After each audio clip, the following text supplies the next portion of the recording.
1 2 1 2. 1 2 1 2. Mic check. Hey, can y'all hear me out there? Hey. Against all odds. Against all odds. Against all odds. Against all odds. Against all odds. Against all odds. The podcast. Shout out to Rockhound Detroit Lions, man. One pride.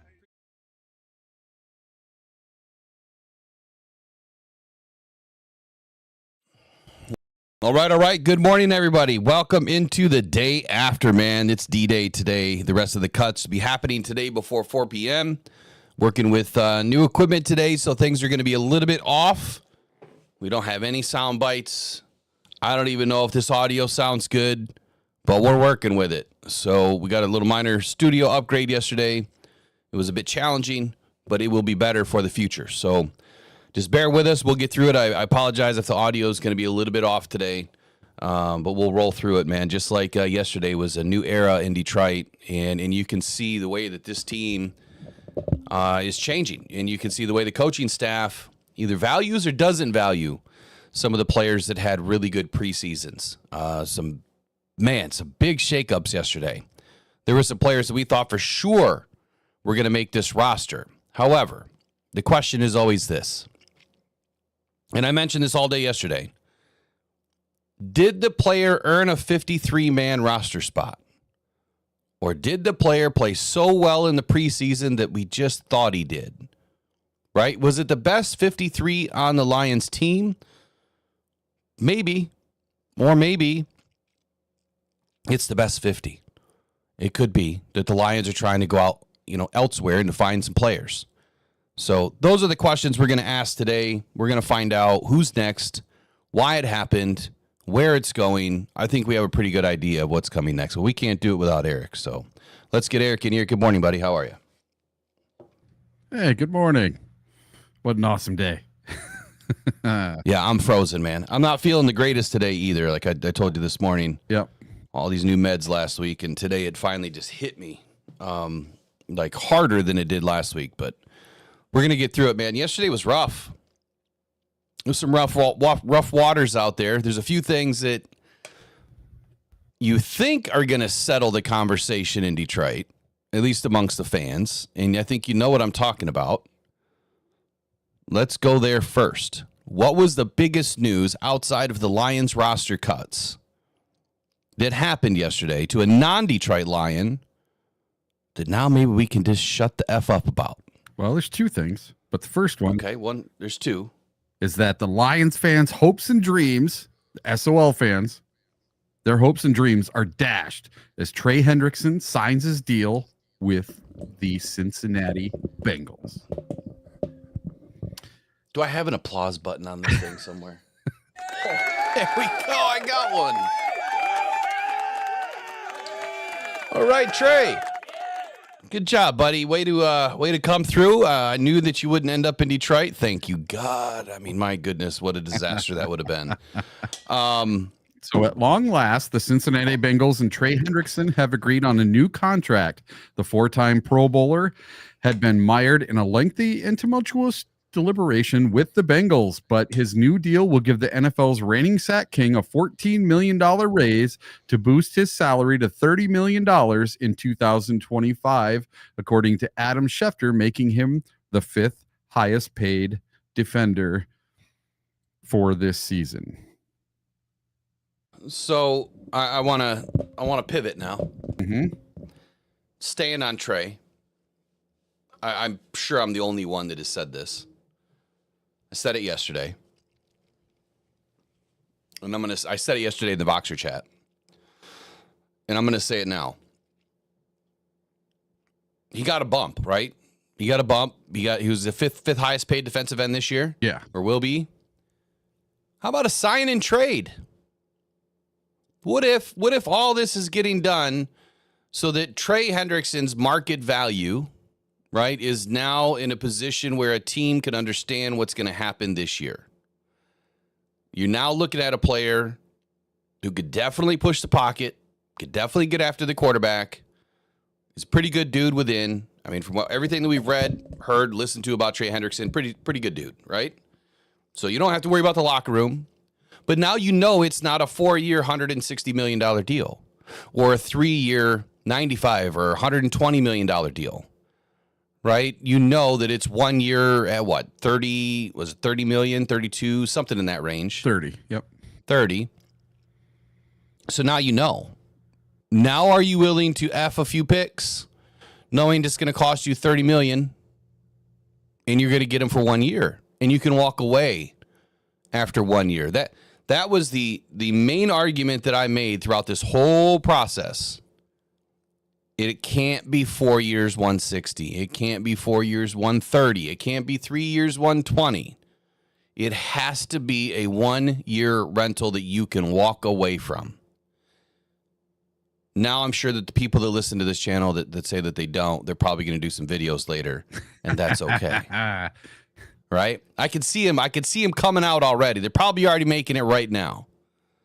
So the sign and trade, I think that it's a possibility. I'm not saying it's happening for Detroit. I'm just saying it's a possibility. So I'm going to awaken the beast again. You put him to bed last night, and now I just awoke it up again. Right? That there is a possibility this changes the game with a team that says, you know what, I'll give you a 1, or I'll give you a 2 and a 5. I only want him for 1 year. Trey, we're only bringing you in for 1 year. That's it. So if we can agree to that, it is what it is. Right now, you got a 1 year rental with Cincinnati. So it's going to be no different here. That I could go for. What's the second piece? Well, the second piece. All right. So this is something that I haven't seen anybody else really talking about other than Washington Commander fans. So did JMO's extension just get more expensive after the Commanders and Terry McLaurin agree on a 3-year, $96 million extension? So he's getting $32 million a year. Who was that? Terry McLaurin. So he finally got his deal done too. Yes. I missed that one yesterday. Yep. And he's the speed demon. He's the JMO for Washington, right? Right. He plays the JMO role.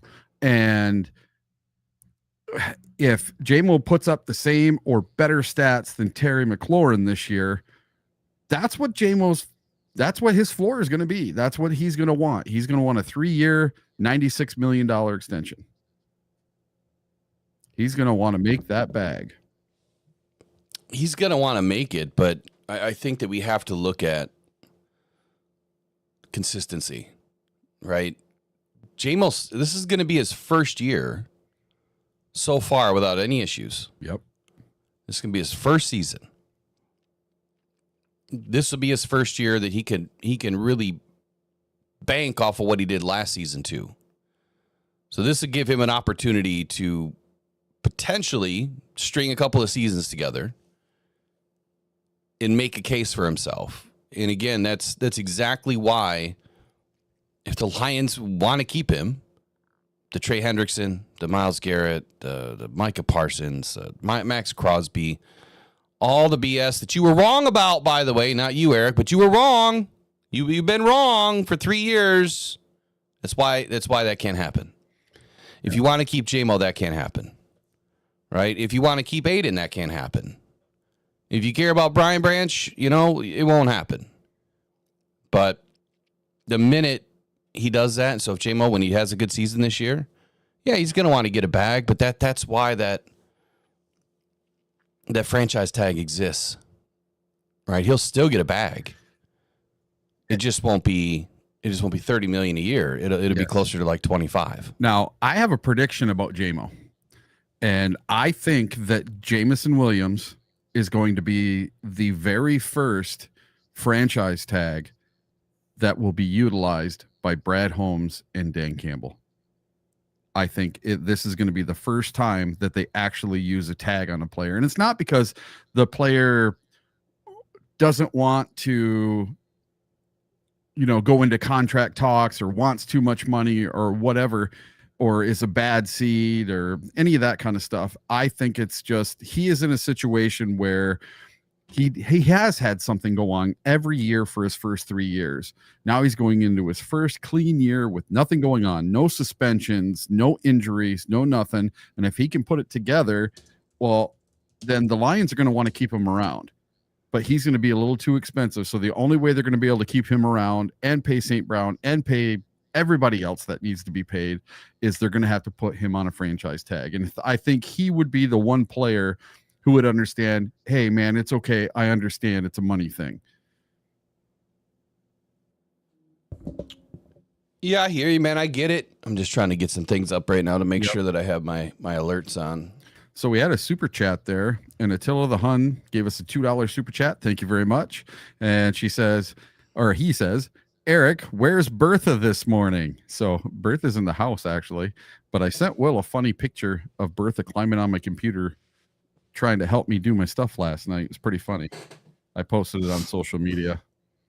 I might have to have Bertha come out for an episode of the show sometime. The little mustache cat. I'm surprised you didn't name it Stachio. We wanted to go away from that.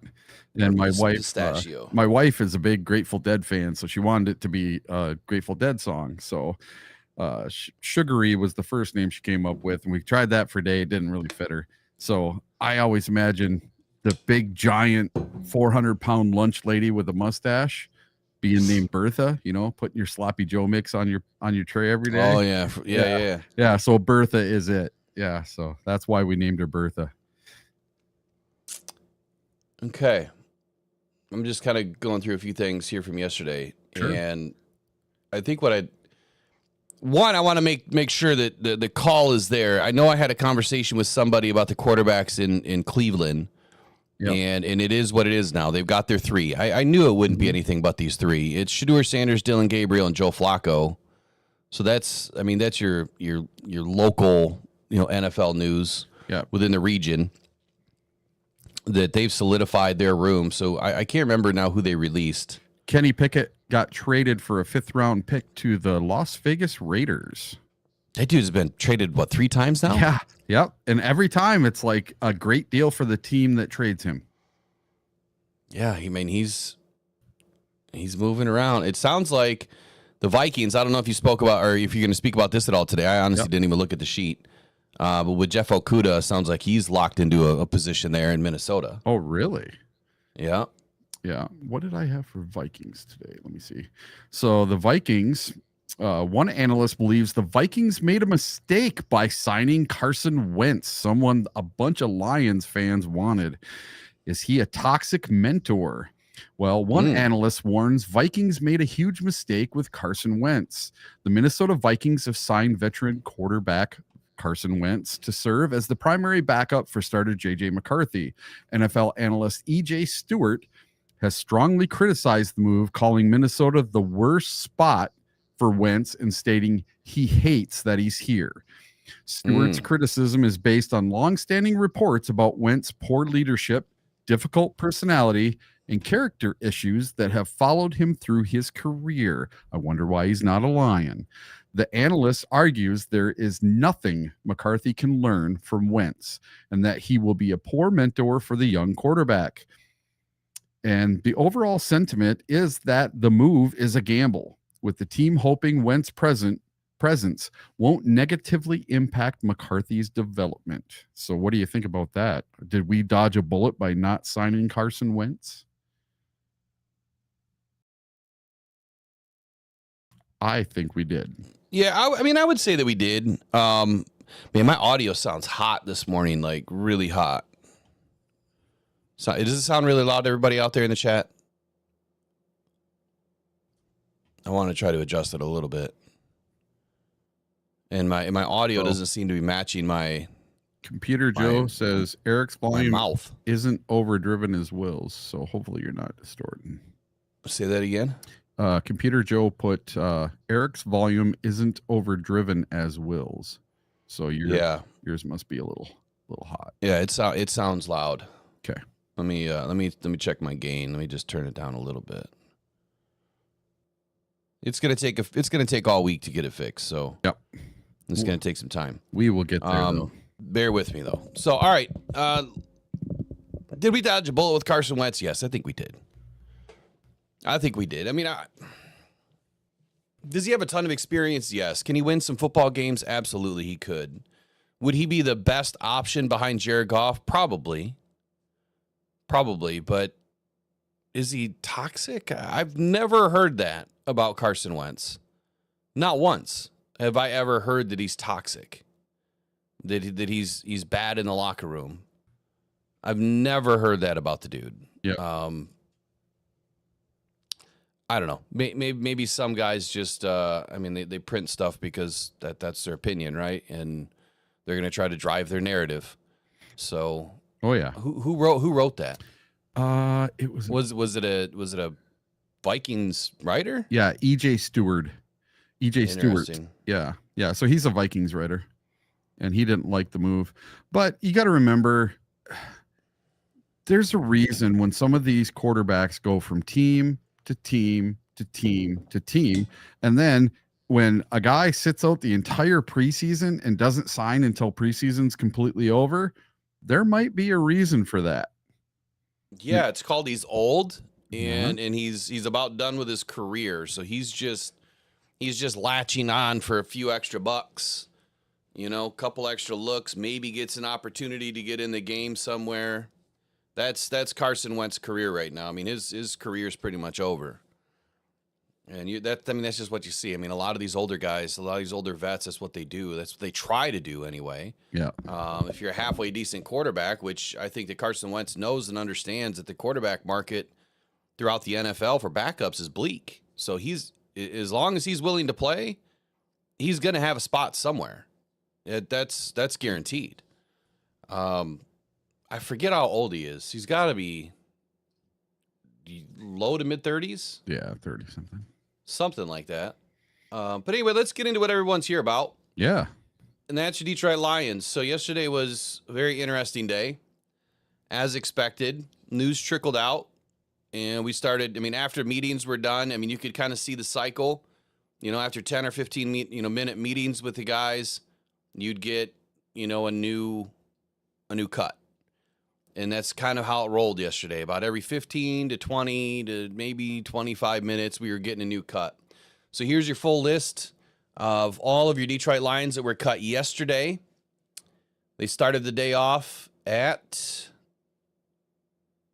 once I get my Detroit Football Journal open here, and I dropped it in the chat. So if you want to follow along, I actually got to make some adjustments this morning. So we had a total of 18 players that were cut, correct? Yes. And so that means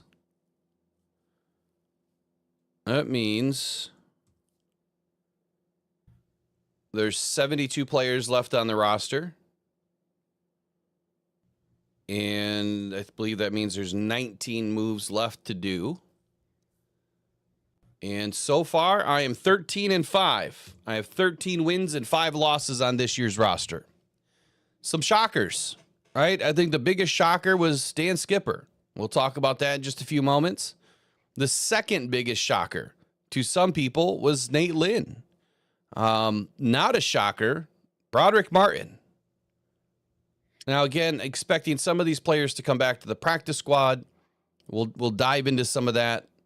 I just highlighted Broderick Martin. I didn't mean to. We'll dive into some of that, but they started off the day with linebacker Anthony Pittman at about 2:20 p.m., and then it was about, like I said, every 30 to 15 minutes following each cut, you had a new guy. So it was Hendon Hooker at 3:55. It was Ian Kennelly at 4 p.m. Tom Kennedy right after that, about 4:02. Mitchell Agudi was waived at 4:11. Mason Miller was waived at 4:35. Dan Skipper was cut at 5:01. Jackson Meeks was waived at 5:25. Cornerback Nick Whiteside was waived at 5:29. Defensive back Eric Hallett was waived at 5:55. Tight end Gunnar Oaks was waived at 5:59. Defensive tackle Broderick Martin at 6:01. Jacoby Keeney James at 6:11. Jacob Sailors was waived at 6:19. Nate Lynn was waived at 6:30. Miles Adams was released at 6:33, and Deion Jackson, 6:34. Zach Johnson, 7:49 p.m. was the last cut of the night. I don't think I'm missing anything. Are we missing anything? No, you got them all. Okay. Who was the biggest cut surprise for you? For me, it was Jackson Meeks. Yeah. He was our number 1 PFF rated wide receiver or any player on offense, period, for the entirety of the preseason. When we were at camp, the kid was making one-handed catches on the sideline and basically making every catch you could make. And he has that Deebo Samuel type stature to him. He's very thick. He's a very thick wide receiver, and I really liked him. He can box out his man, and he can go up and get the contested balls. I don't know how you could have a more perfect physical specimen, and the guy seemed to have it between the ears as far as I could tell.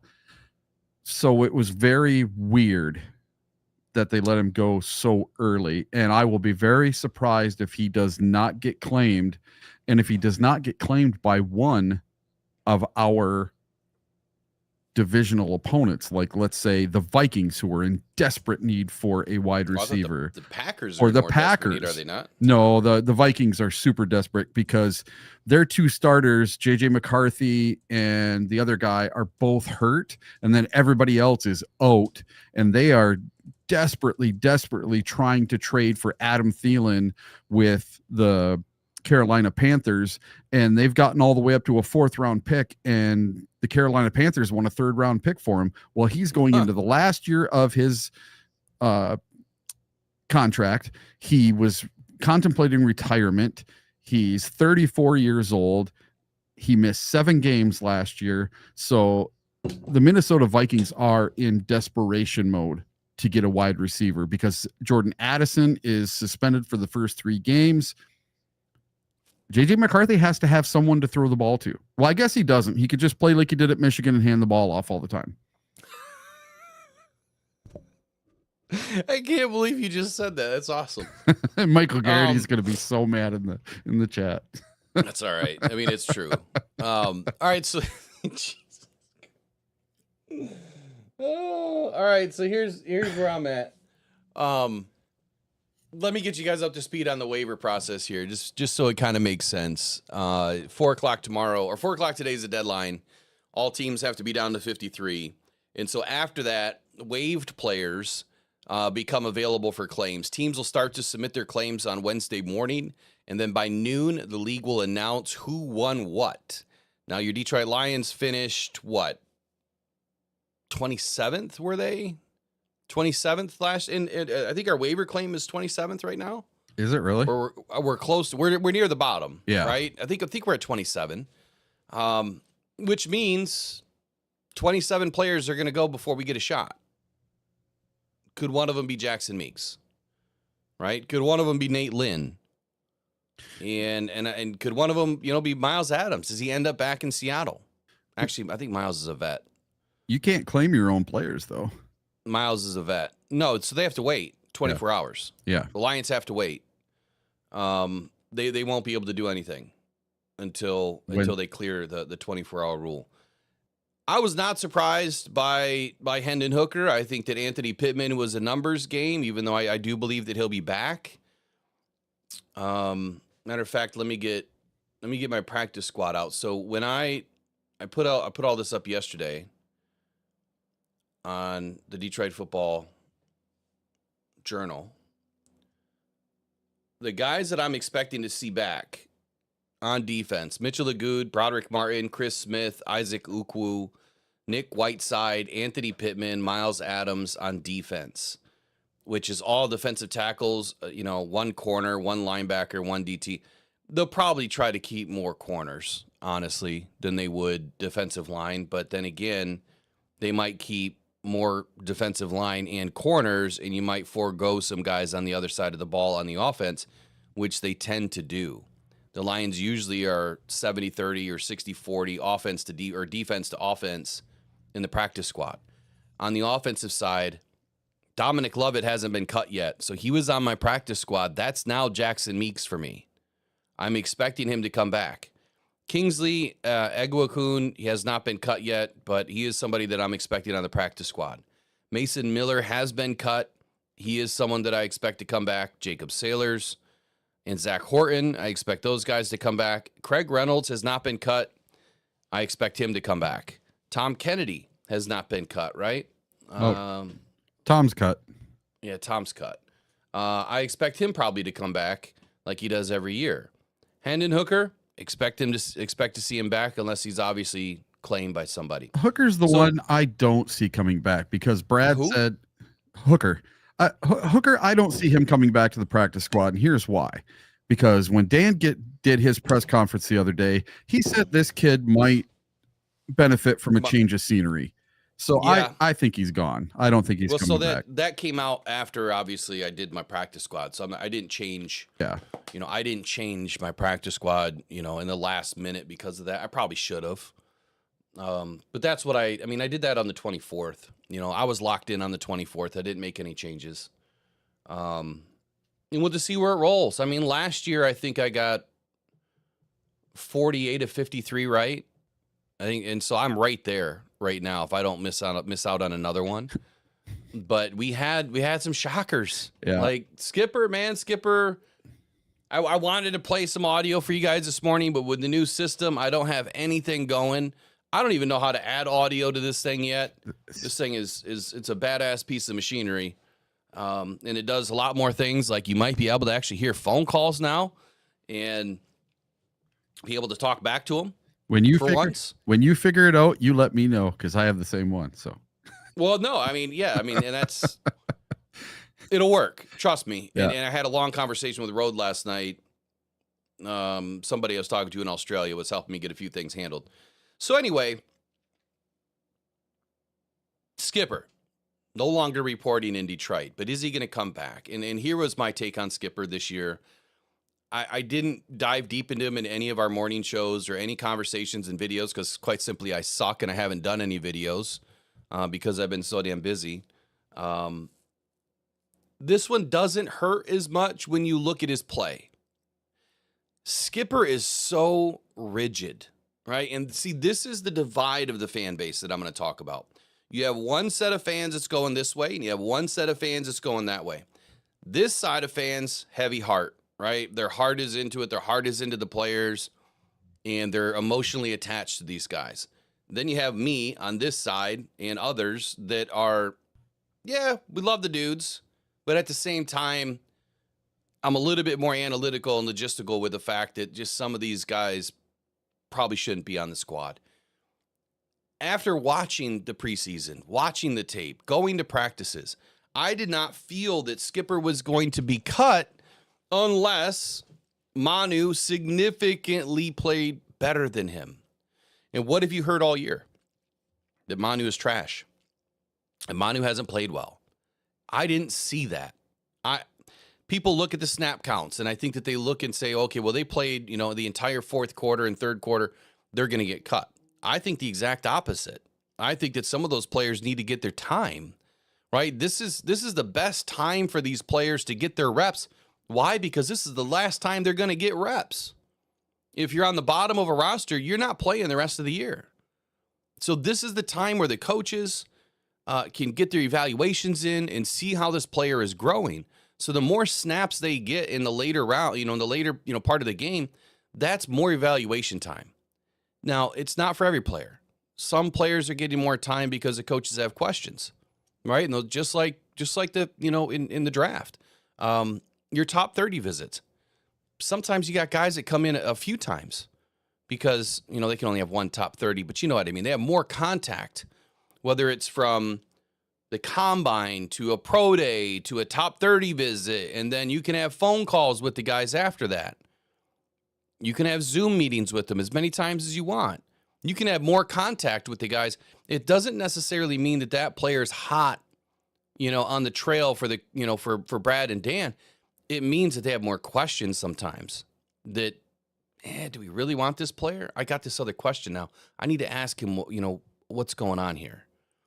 So you have to read between the tea leaves, but at the same time, these things overlap a little bit. That's why it's so hard for analysts to get things right, because it's hard to evaluate the player as it is, because what your eyes are looking at, someone else's eyes might have a totally different take.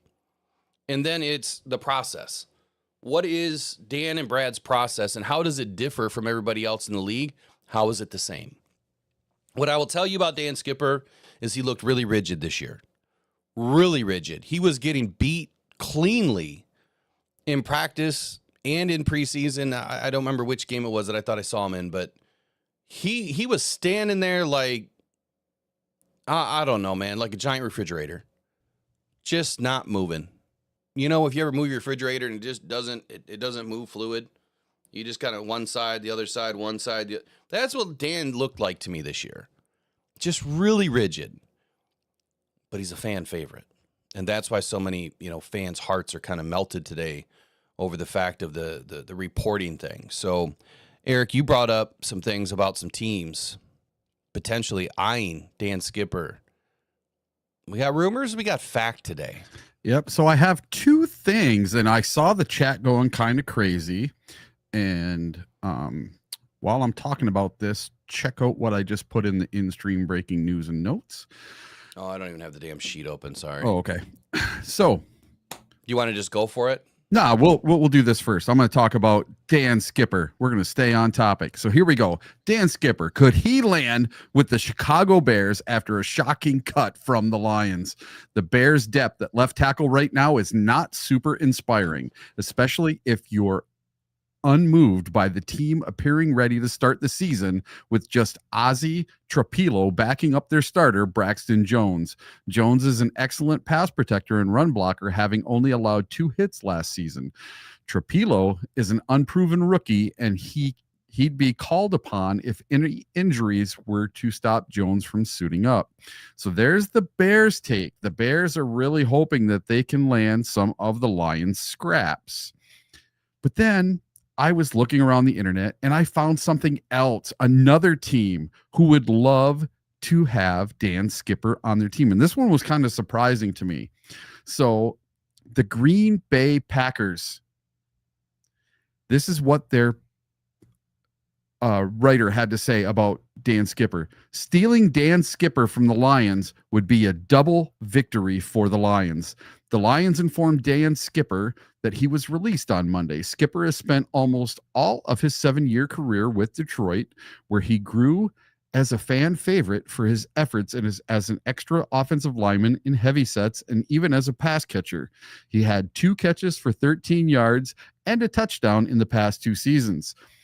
And he goes on to talk about Skipper, but then says, suffice to say, Skipper is not a player you want playing long-term on the offensive line, but he does provide solid depth, and he's certainly been a versatile option to be creative with on the offensive line. At the very least, keeping him out of the hands of Dan Campbell in Detroit or even Ben Johnson in Chicago is a chess move the Packers should certainly consider.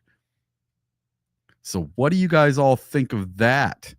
So I have a question. So hold on, both of these guys, you got 2 different takes here. So you have one going to the Bears, one going to the Packers. Exactly. Well, hell, why don't you just throw the Cowboys in there? You know what I'm saying? Like, well, why not just throw them in there? I mean, I just look. Skipper's not going to either one of those teams. Yeah. So, well, here's my question for the chat: what is more likely for Dan Skipper? A stint on the Lions practice squad, or signing in Chicago to help Benedict Johnson? And then if he goes to Chicago, Eric. Yep. Man, it's on. Me and Skip are gonna fight. Yeah, that'd be like a knife in the back. We're fighting. It'd be like a knife in the back, wouldn't it? Yeah, we're going at it. But you know what? This is their pro. I mean, this is their job, right? I mean, we can't hate on the guys. I get it. Like the more and more that, you guys are gonna hate me for this, but the more time happens, like I'm less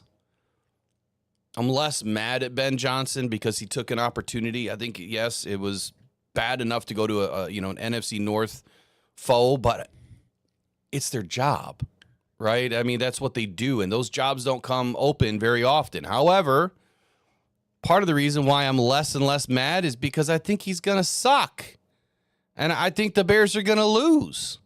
So, I mean, that's my unprofessional take on it, that I just don't think that Ben's going to be a great head coach in the very beginning of this. And it's Caleb Williams is probably going to find his way onto a depth chart somewhere. in a couple of seasons, he won't be a Bear. That's what I'm thinking is going to happen. I think it's all going to collapse on him. And I think that Caleb Williams is going to ruin Ben Johnson's first opportunity as a head coach. And as much as we've talked about in the past, oh my God, why is his name escaping me? My brain is mud this morning. The former Patriots, Bill Belichick. Oh. As much as we've talked about Bill Belichick's tree and how it's never really worked for anybody, I think Dan Campbell's probably going to have the same thing. Outside of Aaron Glenn, I think Aaron Glenn will probably succeed. But I think that Dan Campbell's tree is probably going to follow that same pathway that, these guys are great under Dan, but when they're on their own, it's a bit different. But I think Aaron Glenn is a different breed. He's older, he's wiser, he played in the league. Ben, not so much. And I think that's the same thing that you see with Bill Belichick. The guys that were former players did much better in the league, right, as a coach. The guys that were not former players did not do as well as a coach immediately in the NFL. So, sidebar. Sorry, continue on. Hey, don't you think that Dan Campbell did a much better job, even with Ben Johnson, cultivating him and getting him ready to be a head coach versus what Bill Belichick did with all of his coordinators? 1,000%. I mean, that's the difference with Dan Campbell. Like Dan doesn't want to hold you back. And that's the same thing that I've always said, like as a leader of men, whether you're a coach or whether you're a VP or, a manager leading, an office or whatever it is, right? I've always said this, and I think I said the same thing when Riley did an interview with me, which he'll be back sooner rather than later. Right on. So I've always wanted people to be, I'm not tooting my own horn, but I was one of the best salespeople everywhere I ever been, right? Triple Diamond Award winner. I've sold tens of millions of dollars in things over my lifetime. I always train my people to be better than me. I wanted them to be better than me because if they weren't, that means I was terrible at teaching them something, right? So if I was able to teach them to do the right things, they would be better than me. And far often they were. I got outsold quickly by some of my staff, and I think that's the way it should be, and that's the way Dan approaches it. He's not trying to hold these guys back. Why would you want to hold them back? If anything, I think you're more of a man by bringing in a threat. You bring in a threat to your office. What is that going to do for you? That's going to keep you on your toes, right? You're not going to be checking your back, right? You're not going to be looking around every corner, but you're going to make sure that these guys know what they're doing and that they're performing at a high level, because if they are, then that means the team is, right? But if they're not, and if you're worried about someone taking your job, team's probably not going to do as well. And that's why the Lions are doing what they're doing, because Dan has brought in guys that can compete. He's brought in guys that should be head coaches. He's brought in guys that, are wanting to raise up, right, and climb that ladder, and he's not afraid of it. So Dan's comfortable in his own skin. I think that we all understand that. And I think that's the right way to do it, but I think it's going to be a little bit different in Detroit. We may get a couple of good coaches that come out of there, that end up moving on, but head coach-wise, I think it's going to be the same. Maybe 15, 20% of these guys are actually going to succeed. Well, I wish Aaron Glenn all the luck in the world. I do too, man. I think he's going to have a great first year.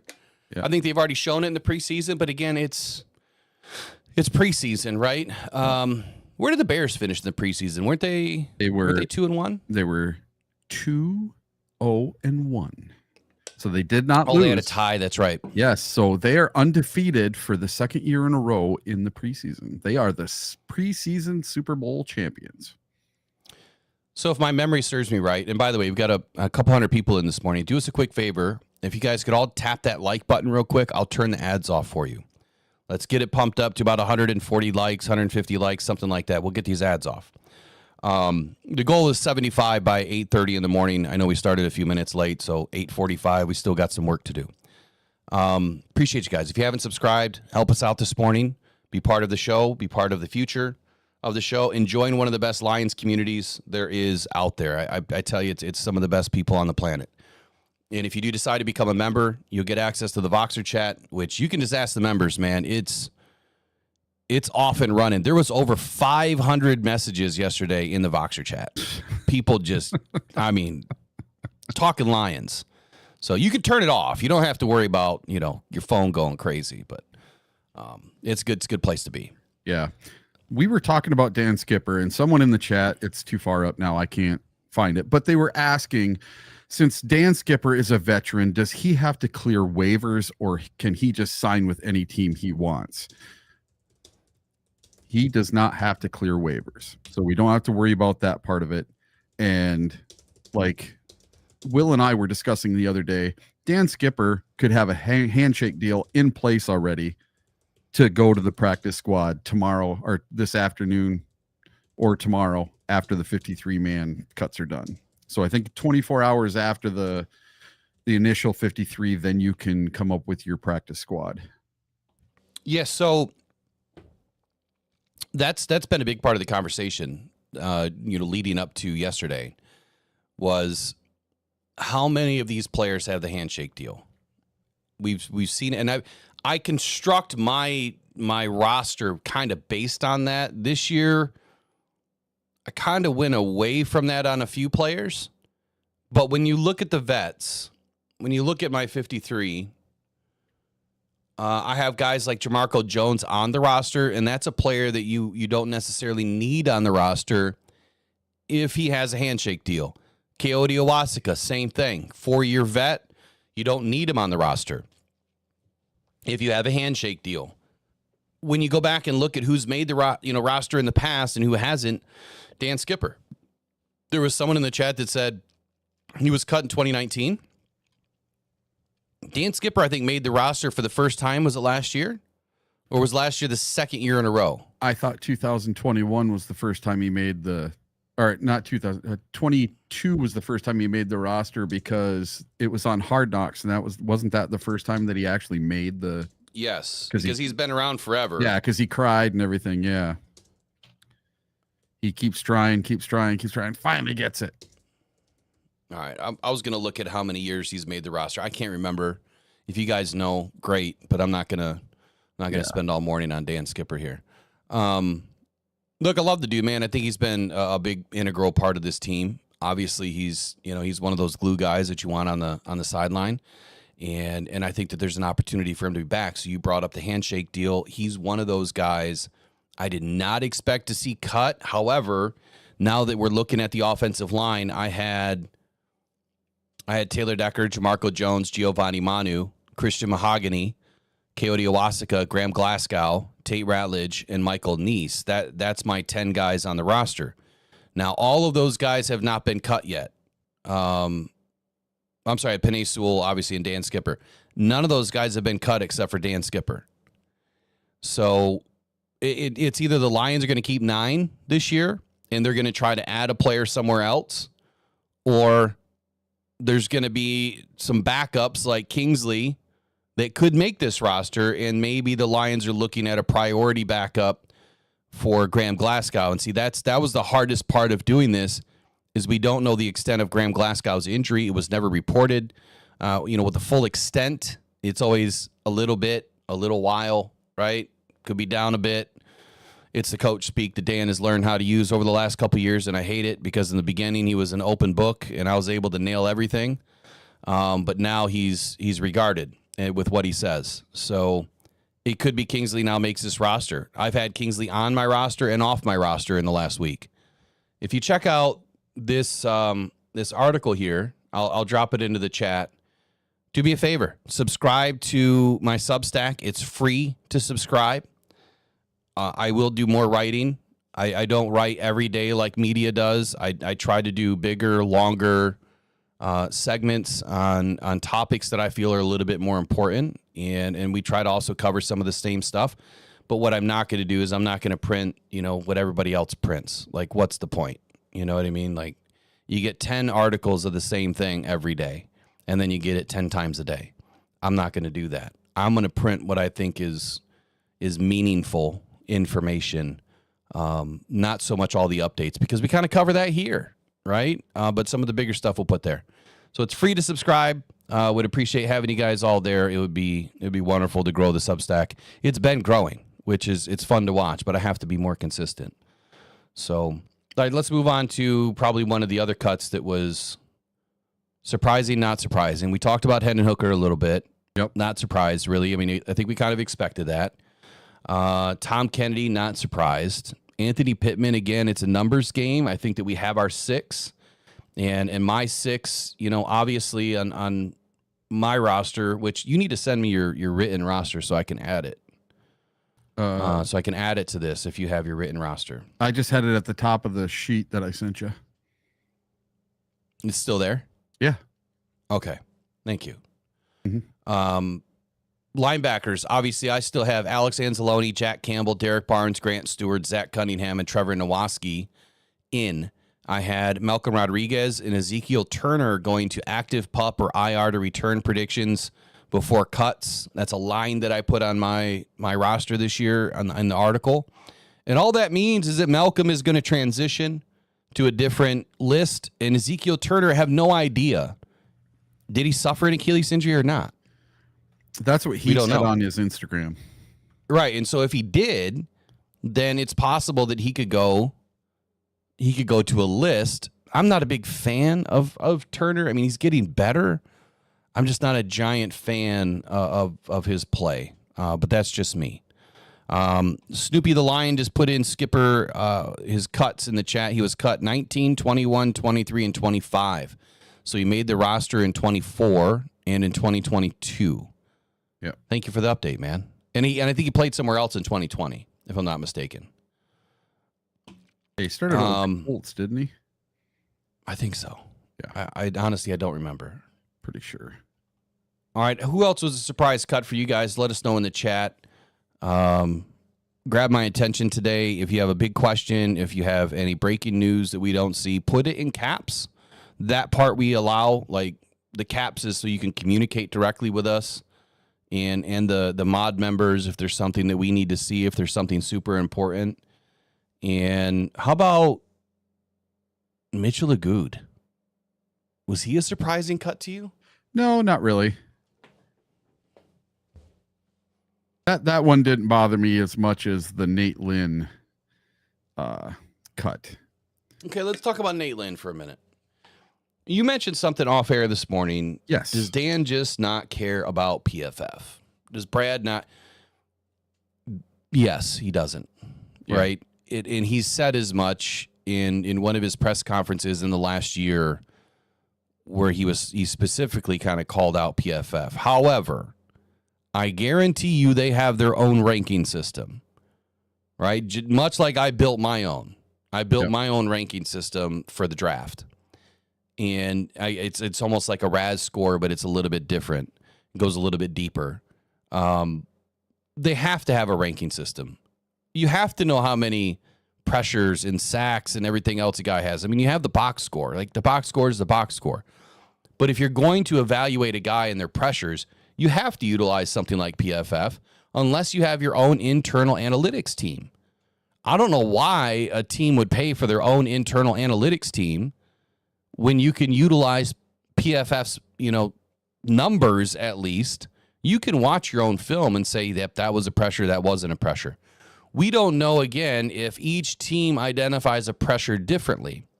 Much like, for me, if you wind back 10 years ago, a pressure was under 2.25 seconds. That was a pressure, a quick pressure. And that's the only way I evaluate defensive ends today. I don't care about a pressure at 4 seconds. Like, what is the point? That's not pressure. But to PFF, a pressure is anytime you push your tackle, your guard back into a box more than a yard. You pushing them back towards the quarterback more than a yard away from the line of scrimmage. That's a pressure. That is not a pressure. If the quarterback's back in the gun, right? If the quarterback drops 5 or 7 steps and you're only pushing that guard or tackle back a yard, how are you pressuring the quarterback? But there's also 12 other metrics that a PFF uses for pressure stats. And I went over that. We did a whole show on that one time. Maybe I'll do it again this year, kind of a refresher, kind of refresh everyone's memory as to why I value pressures differently. That's just me. You guys can believe in whatever you want, but I'll tell you this definitively. And Jared Allen just said it this year at a podcast that we highlighted, where he said, if you're not getting to the quarterback in 2.25 seconds, you can forget about it. You need to then do something different to affect that play. And that's where I kept bringing up the hands. Get the hands up, try to knock that pass down. What are we seeing this year? Tyleik Williams getting those hands up. Everybody else along that defensive line is getting those hands up. So if they're not affecting the play immediately, they're starting to use their hands to try to knock the pass down. It doesn't mean you disengage. It doesn't mean that you stop trying to go after the quarterback. It just means you have to try to do something different. Maybe you now drop back and you maintain, your end. You close off that end. You control your gap. You stay in your details, right? Don't get too wide. Don't get too vertical. You want to stay in your lane.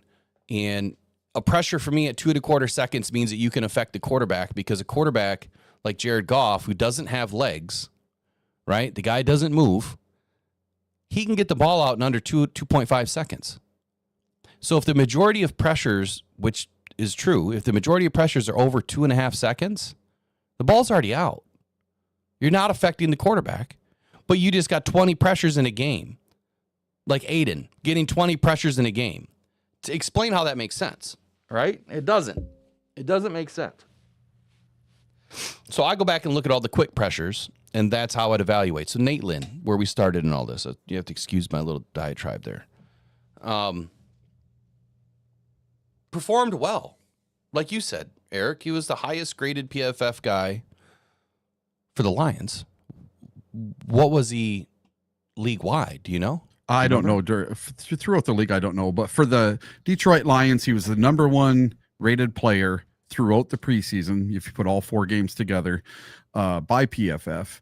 And then on the opposite side, on offense, it was Jackson Meeks. And Brad Holmes decided to say, F you, PFF. My 2 top-rated guys are out of here. So it is kind of, I think for fans, PFF is kind of lining up for everybody, because if you watched on defense, Nate Lynn was standing out. He got some sacks. He was getting pressure. He was getting tackles. He was where he was supposed to be. And then when you watch the other side of the ball, everybody saw through the first 3 games that Jackson Meeks was catching touchdowns. He was catching balls. He was open. He was blocking downfield on running plays. So even to your eyes, those were the 2 guys that were sticking out in the preseason. And then for us to go ahead and cut them right away makes everyone wonder, well, why did he do it? Because PFF is telling us these were the 2 best players for the Lions in the preseason, and they're some of our very first initial cuts. Interesting, right? By the way, we forgot to talk about the breaking news of Tommy DeVito. Yeah. We'll come back to that. Yes. So, yeah, you're talking about the highest graded player for the Lions having a really good preseason, Nate Lynn, getting cut. Now, I went back and forth with Nate Lynn on my roster. And if you go back and look, so I put both my version 4 and version 5 are on that article that I shared. And guess who's not on version 4? Nate Lynn. But what happened in the last preseason game? Nate Lynn has a good game, right? Fairly decent game anyway. And so I think I added Nate Lynn there, or did I not? Yeah, I did. I added Nate Lynn on my final version, and I took Isaac Ukwu off. Mm-hmm. And so now neither of them are going to be on the squad, at least for right now. And I guess to your point, does he care or not care about PFF? I would say that it matters and it doesn't matter. I think it gives you an idea of what the player is doing. But at the end of the day, internally, we don't know what his assignment was on each play. That's the hardest thing. You can watch the tape and you can say, you know what? That dude just performed great. Man, look at that bull rush. Man, got in the backfield. Was pressuring the quarterback. But how do we know that he wasn't supposed to stay home? How do we know that he wasn't supposed to lock down the edge on that play? How do we know that he didn't miss a stunt, went in the wrong gap? We don't know. We'll never know. because we don't know what play was called. And see, that's the difference with PFF and what the coaches see. Is the coaches are saying, man, you know what? Yeah, you look good out there. You're playing, looks like you're playing well, but you missed this. You had 15 mistakes in this game. That's the strategic nature of roster building that we'll never know or understand fully because we're not in the room, right? We're not on the practice field. We're not on the sideline. We're not in the playbook. And those are the things that you just, look, you got to let Brad take the wheel, man. You just got to let him take the wheel. And here's the last part. If Nate Lynn can skate through and make it back to this roster, Brad is a genius, right? And that's the one thing that they just said a week ago. Some of this is taking a risk. And if they feel, Dan said, if Brad feels this guy can make it through waivers and come back to this roster, I trust him. That's his thing. That's what he said. And I think Dan also put that out there to kind of say, hey, it's not my fault if this guy, gets cut and doesn't come back. That's Brad's job. So I think that was a two-part. And I'm not saying that Dan would throw him under the bus. I'm not saying that. I'm saying that, but I'm not saying that. I like Nate Lynn. I think that he has a future. And here, I guess the last thing would be this, the thing that I said this morning. Did they earn a 53? Dan's thing is you got to earn it, man. It's not just the 53 that we have out of the 90 that we feel are the best. You also have to earn the damn right to make a roster. That's why it was so important for Dan Skipper to finally make a roster. He always made a team, right? He always made a practice squad. But making that roster, I mean, that's like the next biggest thing to winning a Super Bowl for these guys is making a roster. You were good enough to make the roster. Now, maybe you only stayed on the roster for a week, but at least you made the roster, right? That's why some of this stuff isn't as surprising. But that's not how we do the 53. We do the 53 based on the 90. Who do we feel are the best 53 to make it? The other thing that next year, I'm going to level up. Next year, I'm going to put out two 53s. And it's going to be the best 53 out of 90. And it's going to be the alternative roster based on, is Dan going to leave a hole or two open to go out and find somebody, in the free agency market once all the cuts are done. And I think that's what you're going to see this year. Didn't Dan just say that the other day, that they were going to look outside the team? Oh, yeah. Do you remember exactly what he said? No, that's basically all he said, was they were willing to look anywhere to make this team better. I mean, I think he says that every year, but this year could be a little different. Yeah. It could be a little bit different. All right, All Balls No D says, we had no job openings. We needed depth. Ask yourself what positions were available. You're going to have to clarify on that. Unless I missed an earlier statement, please clarify on that. I'm not sure what you mean there, buddy. Lions Bad Guy fan says, are we more wanting Z Smith to come back or a solid backup at center if Graham gets hurt? That's a great question. Let me put that up. Let me pin that for you, and let's make that today's first poll question. I have a feeling I'm going to be on for a while today. Yep. Is Zadarius Smith or a backup center more important to the team? We'll see how many of you are in a certain category this morning. Well, simple yes or no. Oh, shoot. No, can't do simple yes or no. I would also put in there, are we going to trade for a swing tackle? I don't know if they really need to trade. I think they can pick one up. But if Skipper makes it through, which he should, right? I mean, he doesn't have to go through waivers, so he'll be back. So here, let me do this again. Zadarius Smith more important or a backup center? And I'm just going to go Smith and center. I'll leave, those would be your only two options. Smith or center. There you go.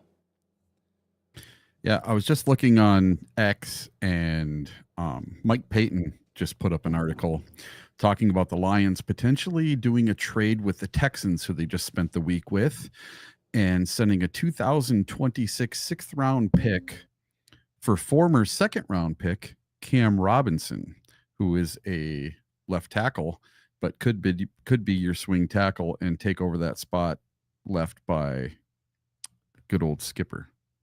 What would you think about that trade?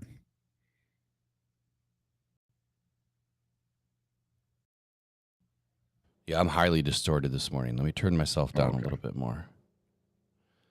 Okay. Cam Robinson is available, or are you saying that they were going to trade? I missed that. Yeah, so what he's saying is it would be possible, since the Texans were just here for a week. Their rookie is really coming on, and that's making Cam Robinson expendable for them, and they may be trying to move him today. And he's saying for a potential future sixth-round pick that the Lions could pick up Cam Robinson. I don't know enough. I don't remember really much about Cam Robinson, so I don't really have a take on that this morning. Okay. In the chat,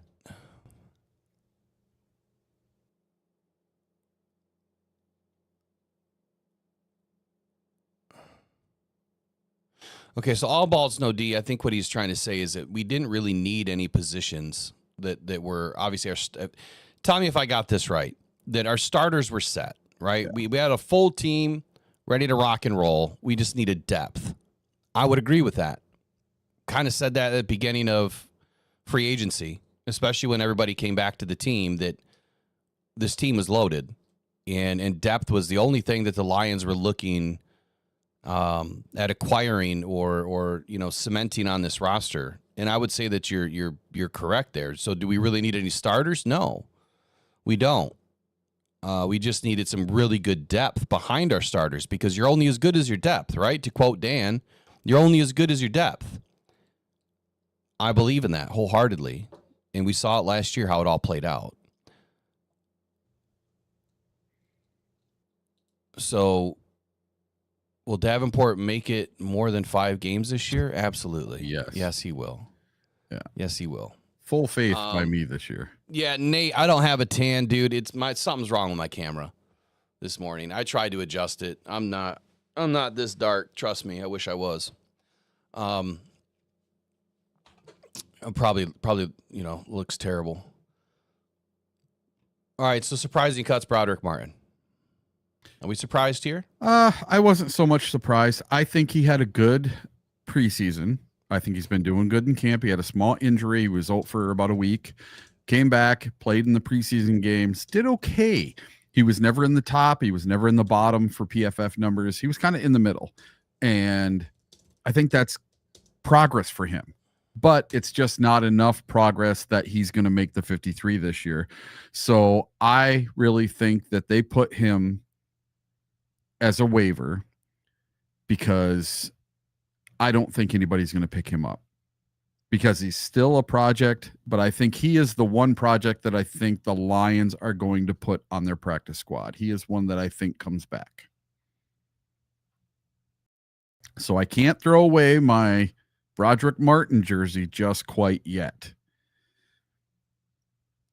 We'll keep it around for a little while. I think he makes the practice squad. Sorry, I'm trying to look something up real quick. Do you have anything you want to dive in real quick before, or the next player you want to talk about? I'm going to come back to Broderick Martin. How about Miles Adams? Miles Adams was cut yesterday, or waived.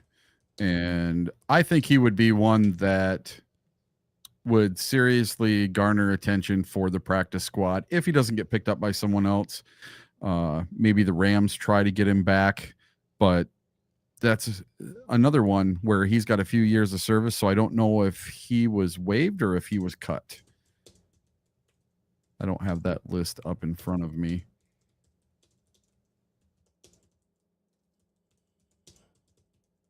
I'm sorry, what was your question? I don't have the list up in front of me. Was he cut or was he waived? Who? Adams. Adams is a vet, so he's released. Okay, so he's released. So he could come back on a handshake type of deal as well. Right. So I guess let me go over that part of this. So when you look at the guys that were released so far, Pittman is a vet, and then that's something that I spoke on just a minute ago, was how many of these guys have that, the handshake deal. Because they're vets, they can go wherever they want. They don't have to sign with anybody. The other thing I didn't take into consideration were the rights, which really doesn't matter at this point, but the rights, of the player to the team. Hendon Hooker, he's going to have to go through waivers. Ian Kennelly will have to go through waivers. Tom Kennedy does not. Mitchell Laguti has to go through waivers. I think he's only a 2-year player. Mason Miller's a rookie. He'll have to go through waivers. Dan Skipper does not. Jackson Meeks will.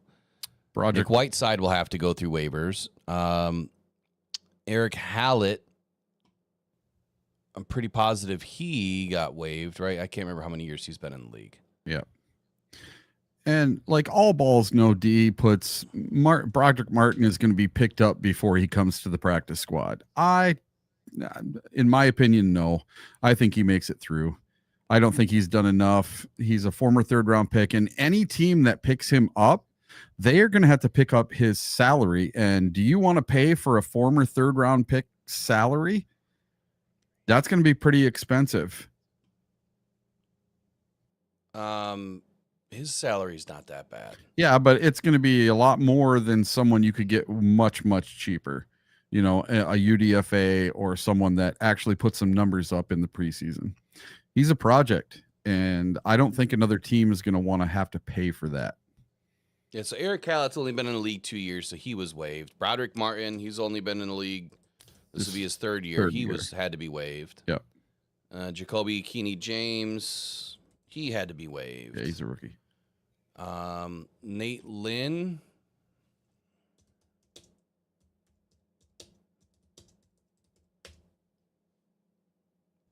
Some of these guys, I forgot to add the waive next to their name on my article. Yeah. And also, if Broderick Martin was to be claimed off the waiver wire, he would have to be put on their 53-man roster. So you also have to remember that. Not too many people get claimed off the waiver wire between now and tomorrow. You wait 24 hours, and then everybody makes the practice squads. Then they can make deals with players and sign them to contracts instead of having to pick up their entire contract and put them on your 53. That's when you're going to put them on your practice squads, etc. The practice squad people make much, much less than a normal, $1 million minimum or whatever it is for players on the 53. So let's kind of clarify that a little bit.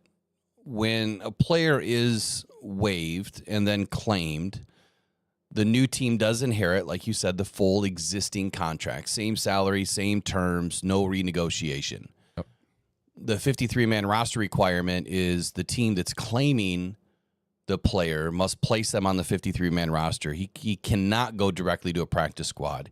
And I do believe that's for a minimum of 3 weeks. So if you bring the player in and then you cut them a week later, you're going to be paying that player for a minimum of 3 weeks, the way that I understand it. Mm-hmm. No practice squad shortcuts, like I said. If you have less than 4 accrued seasons, so less than 4, which would be 3 or less, you are waiver eligible, contract transfer, and 53-man requirement. If you are equal to or more than 4 years in the NFL, no no waiver eligibility, no contract transfer, and no 53-man requirement. You can negotiate that. So if a team claims a second-year corner making $870K, they would take on that deal and must roster that individual. But if there's a 7-year vet, Dan Skipper, he hits free agency. He can sign anywhere he wants and for a new contract. So that's the basics, kind of what you just alluded to, right? That's just the basics of how this all works. I can't remember how many years Nate Lynn's been in the league, and I'm trying to find out. I don't think it's been more than 4. I don't even think it's been 3. No, no, this is his second year. It is, right? Yeah, he was a rookie last year. Okay. UDFA. So I got to add that little tag next to Nate Lynn's name too. Miles Adams, he definitely has more than 4 years in the league. I believe this could be entering his 5th. For if who? I'm not mistaken, for Miles Adams. Man, I know he was with the Rams and then he came to us. That's all I know. I think he did 2 years. This might be his 4th year because I think he did 2 years with the Rams and then this is his 2nd year with us.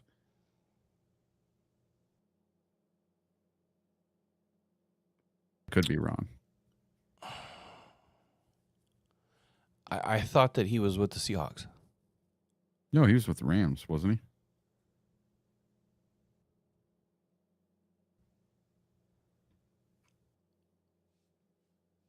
You're thinking of the other guy that we brought in during the playoff, like right before the playoffs, that came from Seattle. Could be. Okay, so this is his 4th season. According to ESPN, it's his 4th season. Mm-hmm. So that'd be right. Which means that then maybe he is waiver eligible.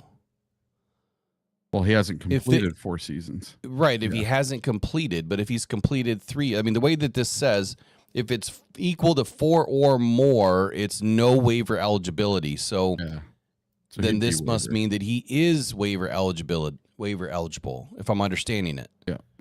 Because an accrued season is 6 or more games in a year.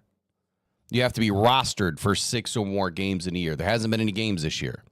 So if he's entering his 4th season, he has 0 accrued games in his 4th season, which means that he has 3 years, which according to this, he's waiver eligible. Has anyone else seen that anywhere? Am I missing something here? I don't think I am. Correct me if I'm wrong, please, because this makes a big difference. And again, this is the roster gymnastics. I'm just going to put that he was waived. I don't remember if he was or if he wasn't. Okay, so I got it up right now. I got who's cut and who was waived. So Miles Adams was waived. Okay, so then again, that's the genius of Brad Holmes. Yeah, he's thinking that he's not going to get picked up. That's what he's thinking. There's only 4 players as of right now that have been released, so cut, and that would be Anthony Pittman, Tom Kennedy, Dan Skipper, Eric Hallett. Everybody else was a waiver. So the first round of cuts, then it's making a little bit more sense, isn't it? Yes. So the first round of cuts is get all the guys out that are on waiver, and see which ones sneak through.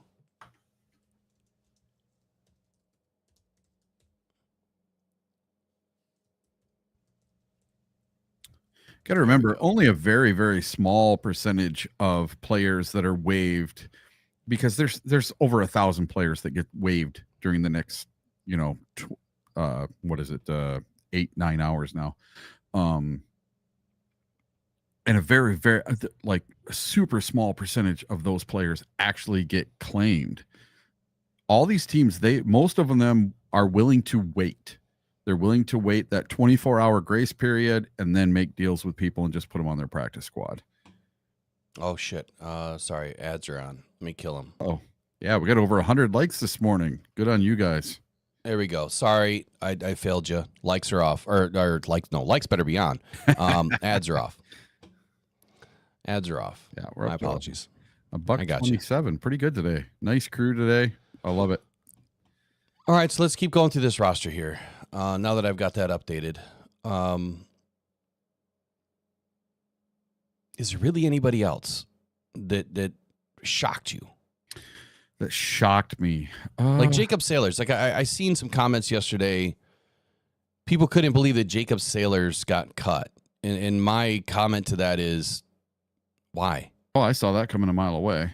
I think I mean, he had a good pop, a few times in a couple of games, but where is he going to fit on this roster? There's just no way you can carry 5 running backs. No. And I don't think there's any way you're going to cut Craig Reynolds to keep, Jacob Saylor's right now. I mean, he is a guy that could come back, and I think there's some potential there that he could come back. I mean, he is on my practice squad watch, but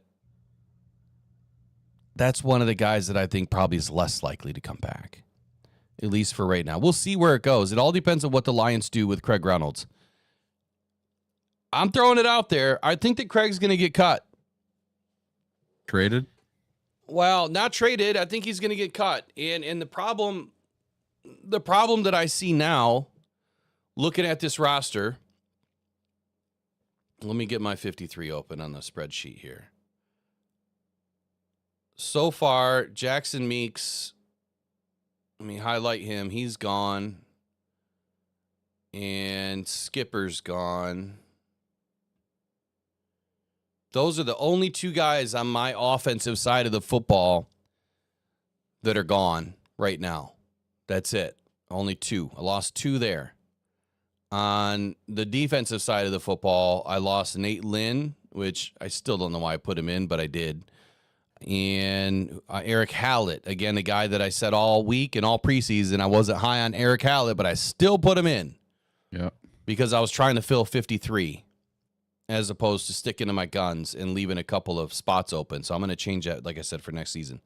So those are the only 4 guys on my roster that I missed, right? Did I only miss 4? Did you get Ian Kennelly?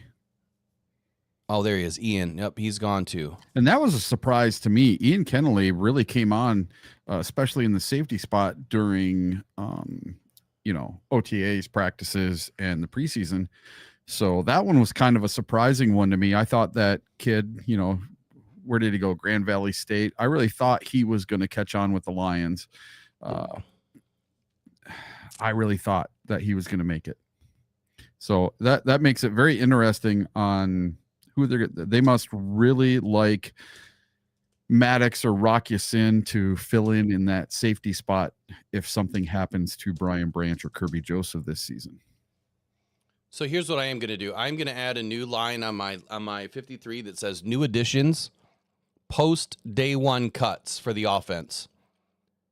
And here's what I'm going to say. We've got Jared Goff, Kyle Allen. Those are locks. That's not going to change. Jahmyr Gibbs, David Montgomery, and Sione Vaki. I only carried 3. Eric, you carried 4. Mm-hmm. I think that now that you've lost Jackson Meeks and Dan Skipper, it probably does pave the way for Craig Reynolds. And I think it also paves the way for Dominic Lovett.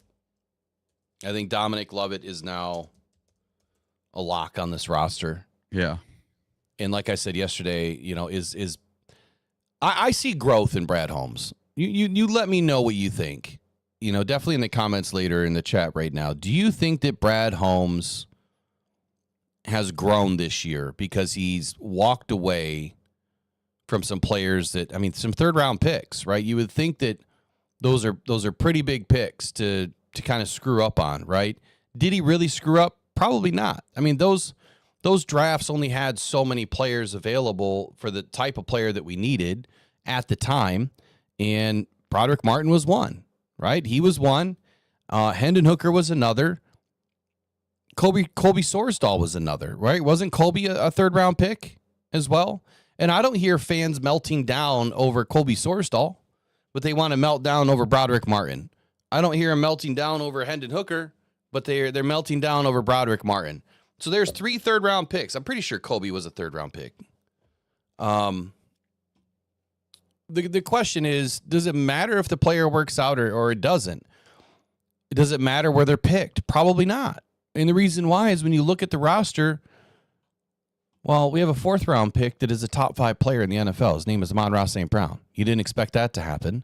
Mm-hmm. So Amon-Ra St. Brown just wiped off, 2 or 3 picks that Brad maybe misses on. Amon-Ra makes up for all of that. 1,000%. Jahmyr Gibbs makes up for, he was a 1st-round pick, but, the dude's going to be an all-pro in probably this year. right? Should be. I hope he will be. Jameson Williams pick is now starting to make sense. Brian Branch. Right, the Brian Branch pick. I mean, so there's some big picks that he's hit on, and if you look at his success rate, it's over 90%. But not only is it over 90%, you're talking, was it 7 or 8 different All-Pros that are on this roster since 2021? And there was only one carryover at the time. I believe it was Frank Ragnow that was the only carryover for an All-Pro. Sam Laporta, All-Pro. Right? Amon-Ra St. Brown, All-Pro.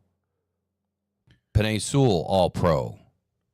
So you look at how Brad has constructed this roster, and you can't lie to yourself and say that he's done a bad job. Otherwise, a lot of these players that you have now just wouldn't be around if he didn't make the moves that he made. Sometimes, you have extra picks and you do what you need to do.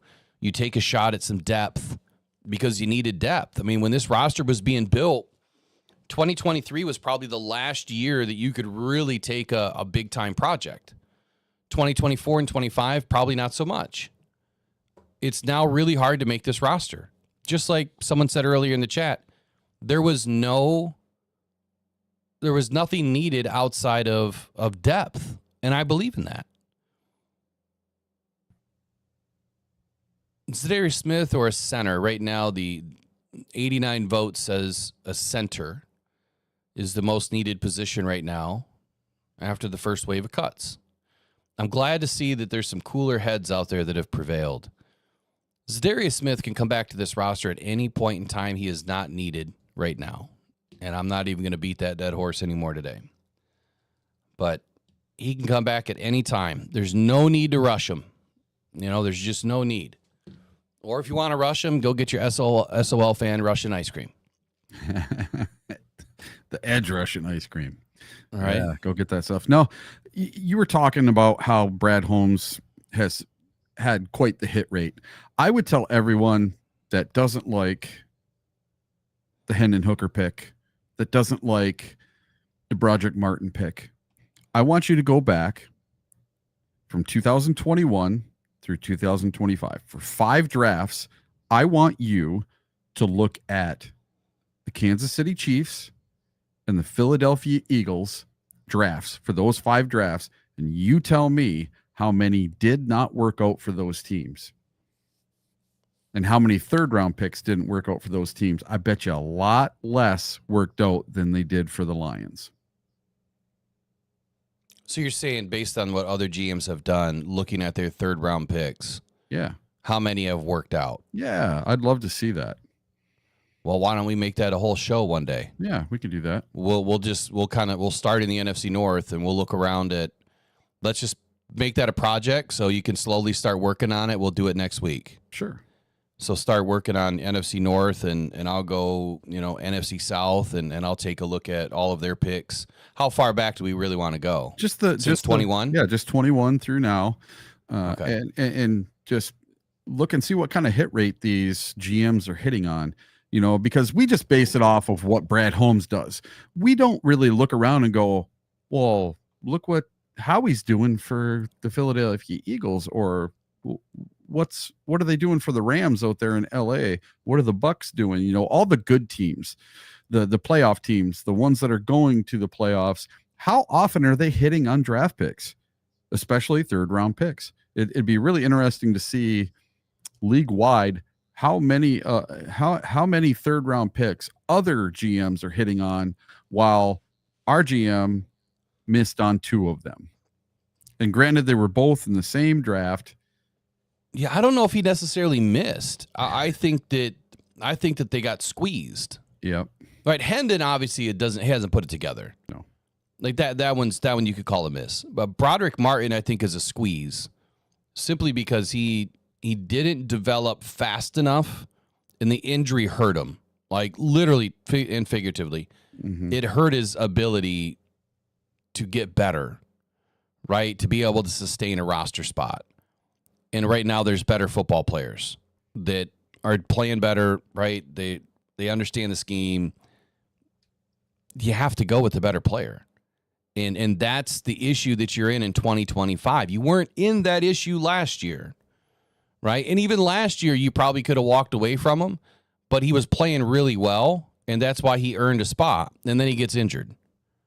And so that hurt him. That injury, this is where you're talking about a player that injury actually hurt his ability to continue on. Had Broderick not been injured, I think we're talking a different story right now. I think that his full season last year of growth probably would have propelled him, to be a lot better this season. And I'm going to throw the other thing out there that I spoke about the other day. How many of you are thinking about the scheme change? Right? Have you guys given any consideration to that? I don't think a lot of people are. I haven't seen one thing written about it. I know that I said it about a week ago or a few days ago, whatever it was. The scheme change, I think, is a problem for some of these players. On offense or defense? Both. I think that when you look at Broderick Martin, who's a young player, he's had one scheme his first 2 seasons, but he was injured all of last year, only got in like 50 snaps. So he's barely learning that and playing that in that scheme because the preseason is all you get.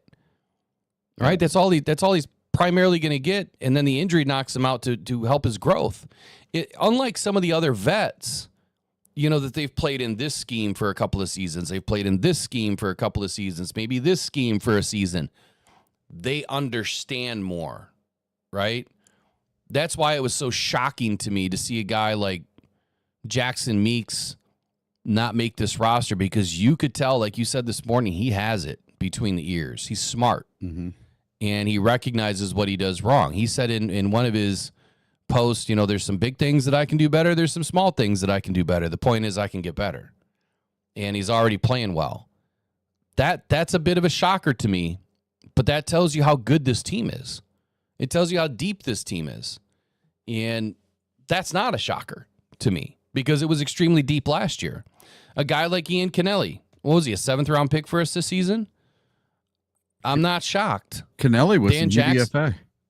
Was he a UDFA? Oh, it was Dan Jackson that was our 7th-round pick. Yeah, he blew his knee. Yeah. He probably wouldn't have made the roster either. So a guy like Nate Lynn that's playing well, I mean, there's just guys in front of him right now that are playing better. And you also have to think about the guys that are coming back. We still don't have the full depth of the injury, designations. We don't know exactly. At least I haven't seen it. Correct me if I'm wrong. I haven't seen a list come out that, yep, we're putting this guy in this guy in this. You know what I mean? Yeah. With Aleem McNeil and Malcolm Rodriguez, I think some of that stuff's just inherently understood. But, Ahmed Hassanin. Nate Lynn might not be on this roster right now because Ahmed Hassanin may not need to go on an injury list. And if that's the case, that means he's going to be back sooner rather than later. And I'm sorry, Brad, but that means he better play before week 4. Well, how about this? What if, speaking of Ahmed Hassanin, what if his injury isn't as bad as we're all meant to think? This is a little subterfuge by Brad Holmes, because you saw writers writing, oh, Ahmed Hassanin, he's done for the season. That's it. He's out. He's got a torn pec. He's done for the season. I saw that written 15 times in the last 2 weeks, that he is done for the season. And there has been no designation whatsoever. They didn't put him on a PUP list. They didn't put him on anything other than he has an injury. And they haven't even really said more than just it's a pec injury. And then you see him come out on his Instagram and say, oh, I don't need surgery. And you heard little leaks in the beginning that, oh, it's not that bad. He's going to be okay. And then all these writers start writing, oh, he's out for the season. I just don't understand where they're getting their information from. So that one could be a surprise. I think you might see him just make the initial 53 with no designation whatsoever. Yeah, that's kind of what I was just kind of alluding to is again, maybe the injury's not as bad. Mm-hmm. And so if he doesn't have to go on a list, then he's on the roster. And we kind of seen that last year where you had to juggle some guys when who was it that got injured? It was Kaminsky and Broderick Martin, and I thought we had one other guy, but we had to juggle those guys. So Kaminsky and Broderick Martin make the roster, but then they go right to IR. Whereas this year, you can put 2 guys on IR before cuts, and it won't affect you. And then you can also put guys on reserve PUP or reserve NFI. So I'm expecting guys like Aleem McNeil, Josh Pascal, Miles Frazier, Malcolm Rodriguez. They're all going to go to a reserve list, whether it's PUP or NFI. And then Morris Norris. So the question is he okay? Right? Because I think that they want to try to keep Morris Norris. I did not have Morris Norris on my initial 53 because I had him going to a reserve list because of the injury, because of the head injury, which would make sense. Like, you don't need him. And you might as well let him go to reserve. But didn't he make it back to practice? He did, but he didn't play. No, but he did make it back. I thought he did practice a couple times after his injury. No, he made it back, but I didn't see where he took any part in practice. Oh, okay. Dan kept on saying that they were going to take that extremely slow. IR to return. So Tristan Colon, like somebody mentioned earlier in the chat, and we're talking about, is a center needed more, or do you want Zadarius Smith back? Well, Tristan Colon is another injury that happened about 3 weeks ago now. Yeah. I think it was after the first preseason game, not the Hall of Fame game. He had the elbow injury. Yeah. That might have been August 8th. Not sure what's going on with him. So if he's closer than expected to return, there's no doubt in my mind that Tristan Colon was going to make this roster. I mean, he was a priority free agent for the Lions to go out and grab. And he was brought in exactly for that reason of being a backup center. Or possibly the center if needed. But Graham Glasgow was going to be the center, I think, from day one. So if he's not needing to go on a list, then that makes more sense as to why Dan Skipper is released. Right? Or it makes more sense as to why Nate Lynn or Eric Hallett or Ian Kennelly or Jackson Meeks were released. Because you're needing to bring Tristan Colon in. I think the Lions, honestly, I don't think they're going to go light on the offensive line. They might end up keeping a couple extra guys. Simply because you don't know who's going to play well, number one. And number two, you might have a few injuries they're still kind of trying to clean up. Yeah, last year it was DJ Reader that was on the little list there he missed the first couple of games. And if you remember right, Brad kept 52 last year, kept that empty spot. And I don't remember exactly what he did with that empty spot. Do you? All right. And a couple of people in the chat were asking me where I got this hat. I got it at Fanatic U across the street from Ford Field. And it's actually corduroy. It's ribbed.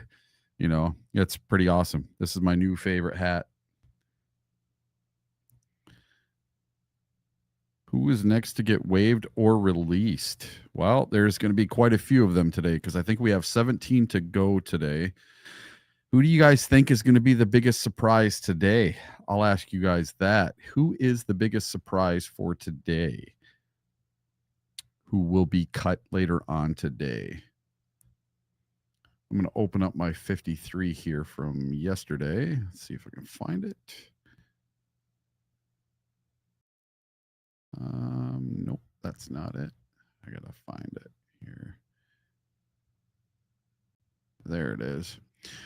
So we got a few more that could be surprising today. I wouldn't be surprised to see Shane Zylstra get cut today. Or waived. Well, he would be a cut. He'd be released because he's got more than 4 years service. Oh, a coworker just showed me we signed Dalton Reisner. Let's go online. Do y'all like this? So Dalton Reisner, I have no clue who he is or what position he plays. So let's look it up. We'll look it up on X here and see if we can't find some information. I will look at Mike Payton. He's usually the first to get in on this stuff.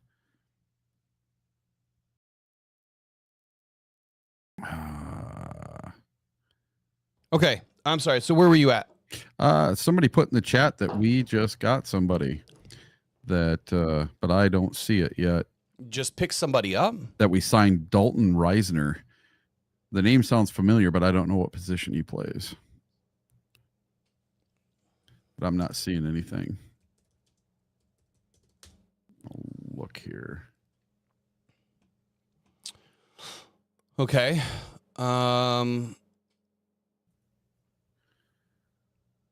Yeah, they'd have to post where it was from or let us know. So Dalton Reisner.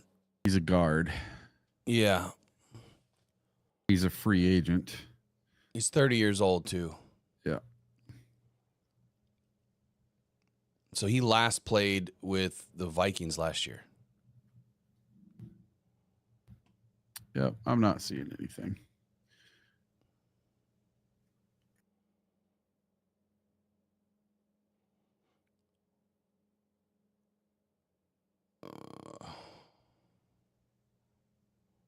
Yeah. There's nothing out there. No, I don't see anything at all. So I would question if it's just. Yeah, might be one of them fake things you saw there. Lions bad guy fan. Might be a fake thing. You never know.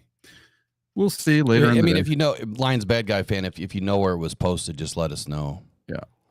Like I said, it was from my coworker's Facebook Lions fan page. Oh yeah. Okay, so there's problem number one. Yep, you got to be careful.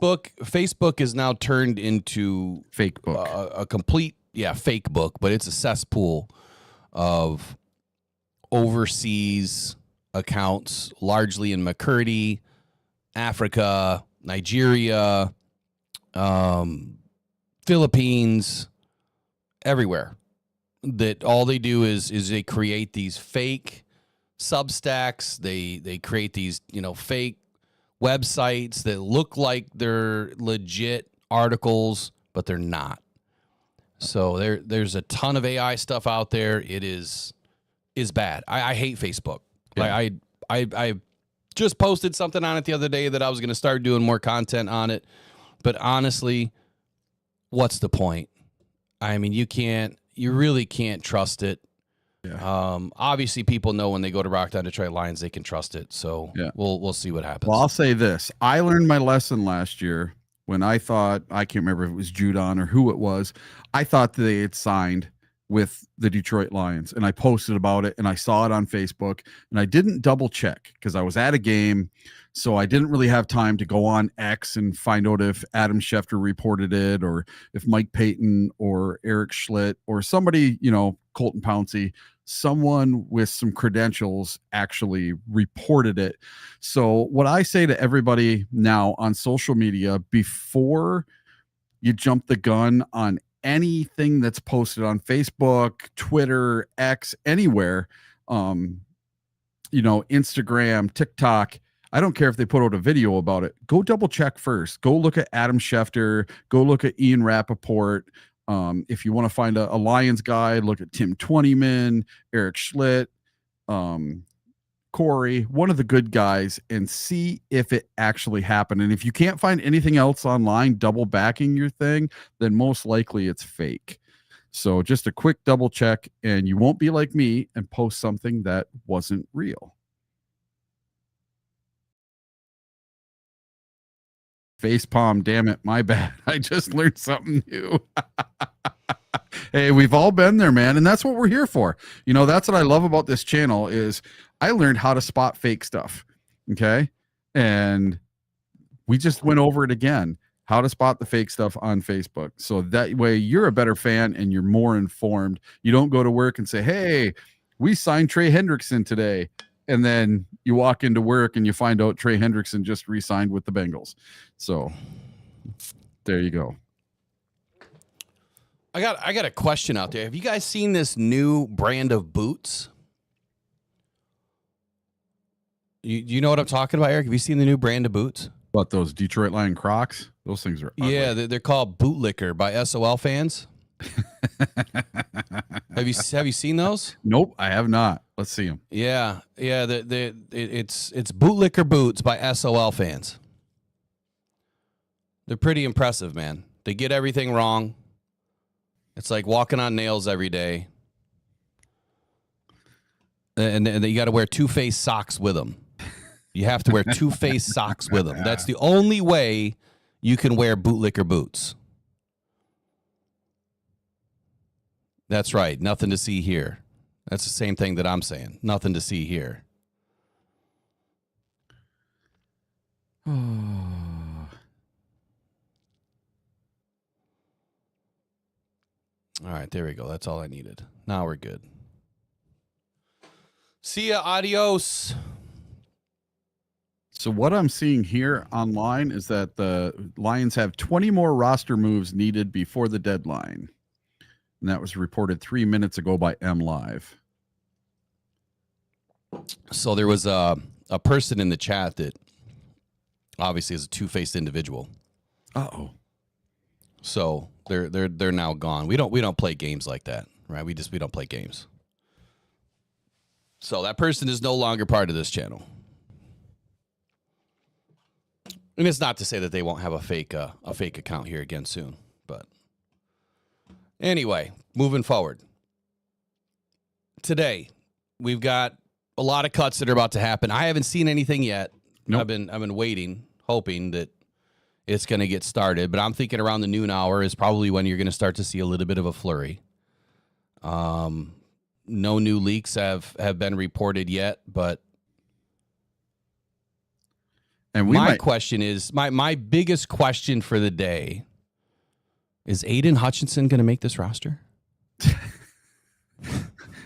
Slim. It's slim to none. Yeah. I'm wondering who's going to be the biggest cut of the day that we don't see, that it comes out of left field. You know what I mean? Yeah. 1 minute ago, multiple contending teams have reportedly checked in on Zadarius Smith per Jeremy Fowler. So there you go. He might be going somewhere else. Now, how crushed are Lions fans going to be if Zadarius Smith goes to the Raiders? They're going to be in SOL edge Russian ice cream. They're going to have to eat the whole tub.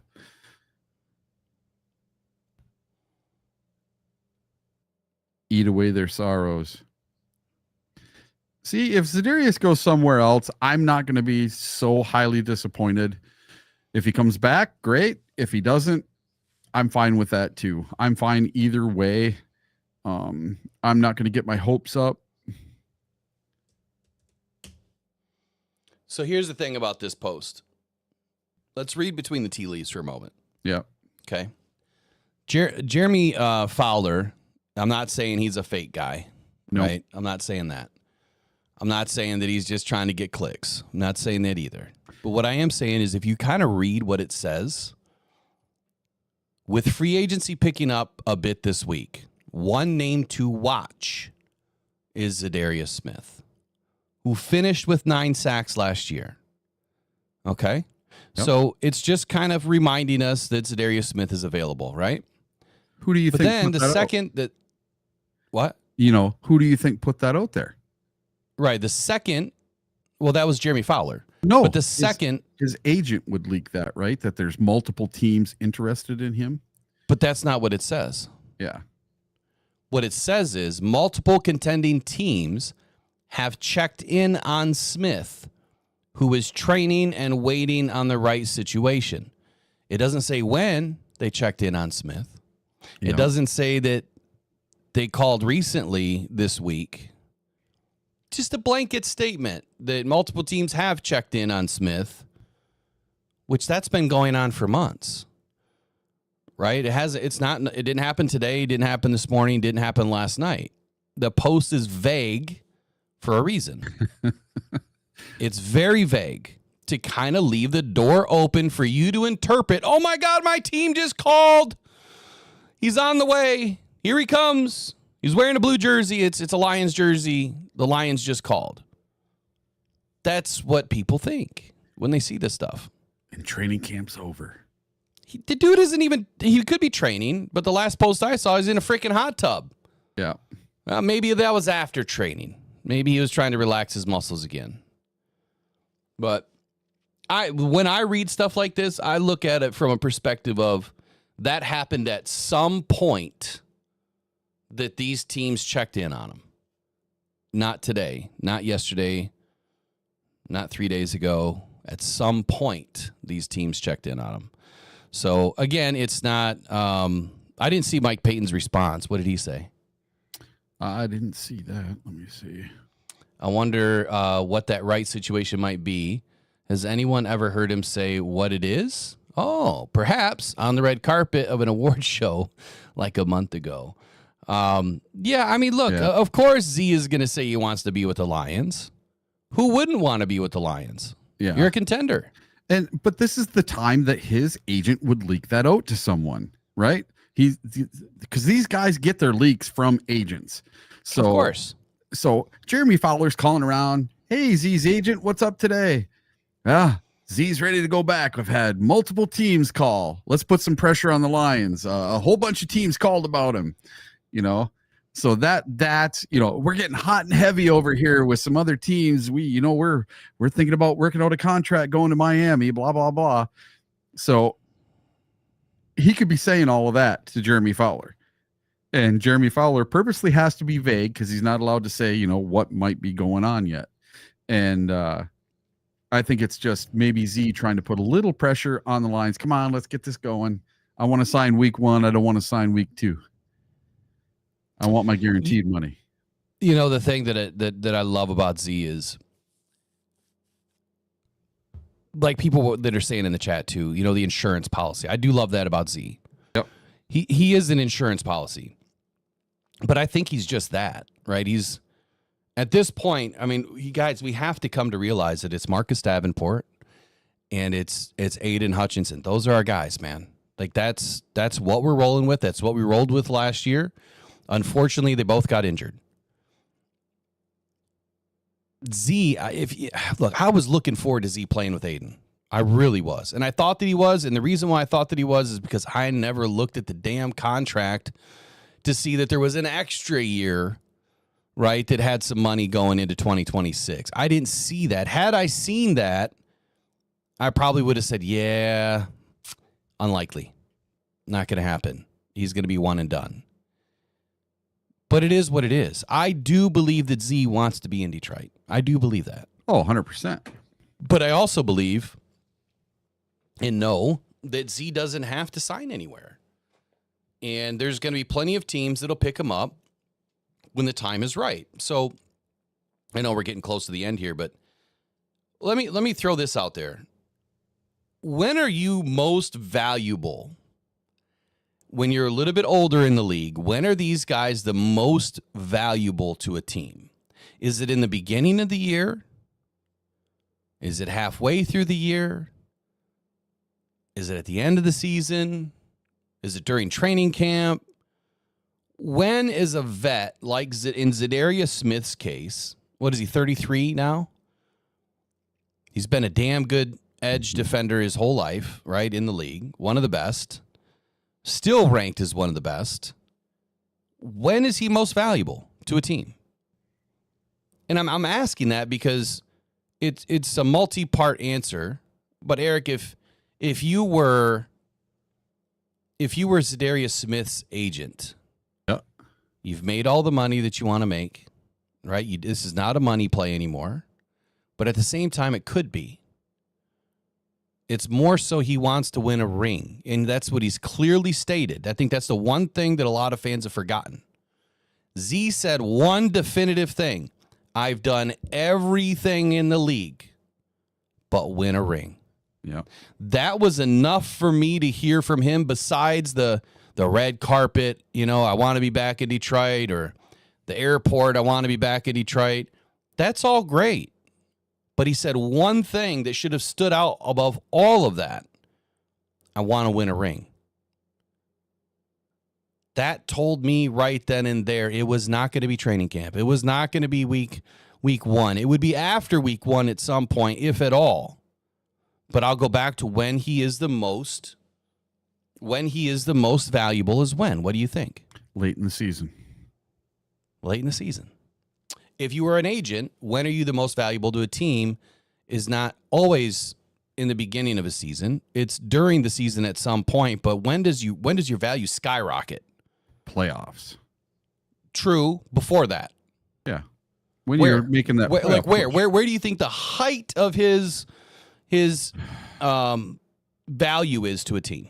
When the Lions need one more game to clinch the NFC North in the playoffs. I see where you're going, but it's more than that. It's different than that. It's not about wins and losses. It's what happened last year. Yeah. When your team suffers injuries, that is when Z is the most marketable and he's going to be able to demand what he wants.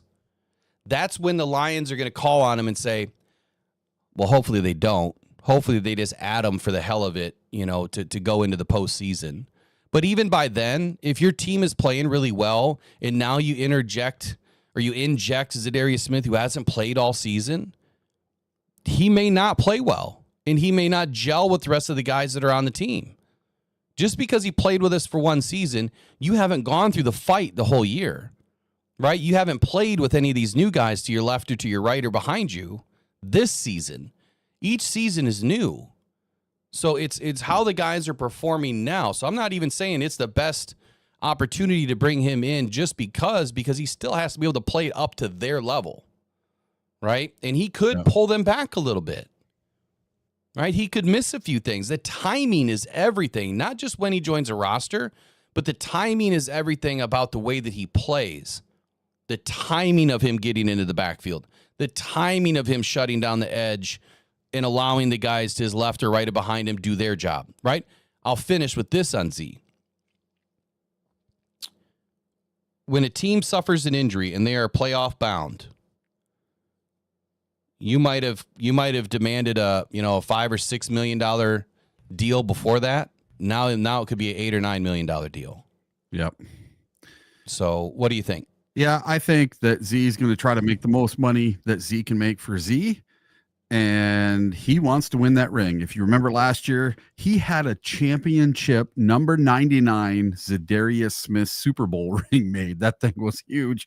I don't know. It must have had real diamonds and everything. I'm guessing he spent 50, 60 grand on that thing. And I'm sure he still got it. And I'm sure he still wants to win it. And he really thought that last year was the year. So if he felt that strongly about this team, I think that's what's going to happen this year. Is he wants to win that ring in Detroit. And I'm 95% sure we will see Z back in a Detroit Lions jersey sometime this season, whether it's week 1, week 2, or week 15, I don't know. But somewhere in there, I think Z comes back. And I will continue to listen in. I'll see you guys. I got to go. Rock on, Detroit Lions family. All right, brother. Have a good day, man. And then there was one. Okay, so Wick is really reading them tea leaves, man. He's really getting in there. He wants Z back in a hurry. I love it. Look, I think that Z wants to be here. There's no secret about that. But I also think that there's no room. I mean, well, I know that there's no room right now. You're not going to have 3 starting caliber edge defenders on one roster immediately to start a season. It just wouldn't make sense. You would want to be able to save Z that insurance policy that everyone's talking about. That's exactly why. You don't put him on a roster and hope that he's an insurance policy. You'd have to use him, right? You'd have to install him into the game. You'd have to get snaps. So then who are you going to lose? You know what I'm saying? Who are you going to lose on the squad right now? So are you willing to lose? Let me go back to my roster. Al-Qadim Muhammad. Are you willing to lose Mekhi Wingo? Are you willing to lose Pat O'Connor? Okay, I could see big upgrade over Pat O'Connor. But Pat O'Connor is also a guy that's extremely flexible, inside and outside. Are you willing to lose Grant Stewart? Because you got to find room on the defense. Okay, I could see that you could upgrade over Trevor Nowaski. Different position, But now you've lost Trevor Nowaski, who the Lions covet because look, it's hard to find good Sam linebackers, right, that can play. And we definitely need a backup for Derek Barnes. We definitely need a backup for Jack Campbell. We definitely need a backup for Alex Anzalone. That's non-negotiable. Linebackers are hard to find in this league, just like defensive ends. Okay, go on the offensive side of the football. Who are we going to lose over there? Right? Are you willing to lose? I mean, we've already lost Dan Skipper and Jackson Meeks. Are you willing to lose Tim Patrick? Okay, you could make room on the offensive side of the football if you want to bring in another defender. You absolutely could. Hoping that Jackson Meeks makes it back to your practice squad and maybe you can protect him. Right? So I think that there's a lot of roster negotiation that has to happen for Z to be able to come back and to play the season. But I don't think that there's really anything that's not negotiable later in the season because you are going to suffer injuries. That is a given. It's going to happen. And there will be room at some point. But Za'Darius Smith joining right now just would not make fiscal sense. It would not make roster sense. It just doesn't make all the sense in the world. I would love to have 3 top-tier defensive ends on this roster. Anybody would. Nobody does. Nobody does because it's impossible to get these guys enough snaps to quantify the salary. And I think that's part of it, too, that a lot of fans don't take into consideration. Look, these guys have to perform at a level based on the money that they're given. Per snap, per dollar. It's a thing that exists in the NFL. How much are you producing per dollar that you're given? We went over that. Matter of fact, there's a whole metrics database that goes through and identifies all of that. We went through this past offseason. So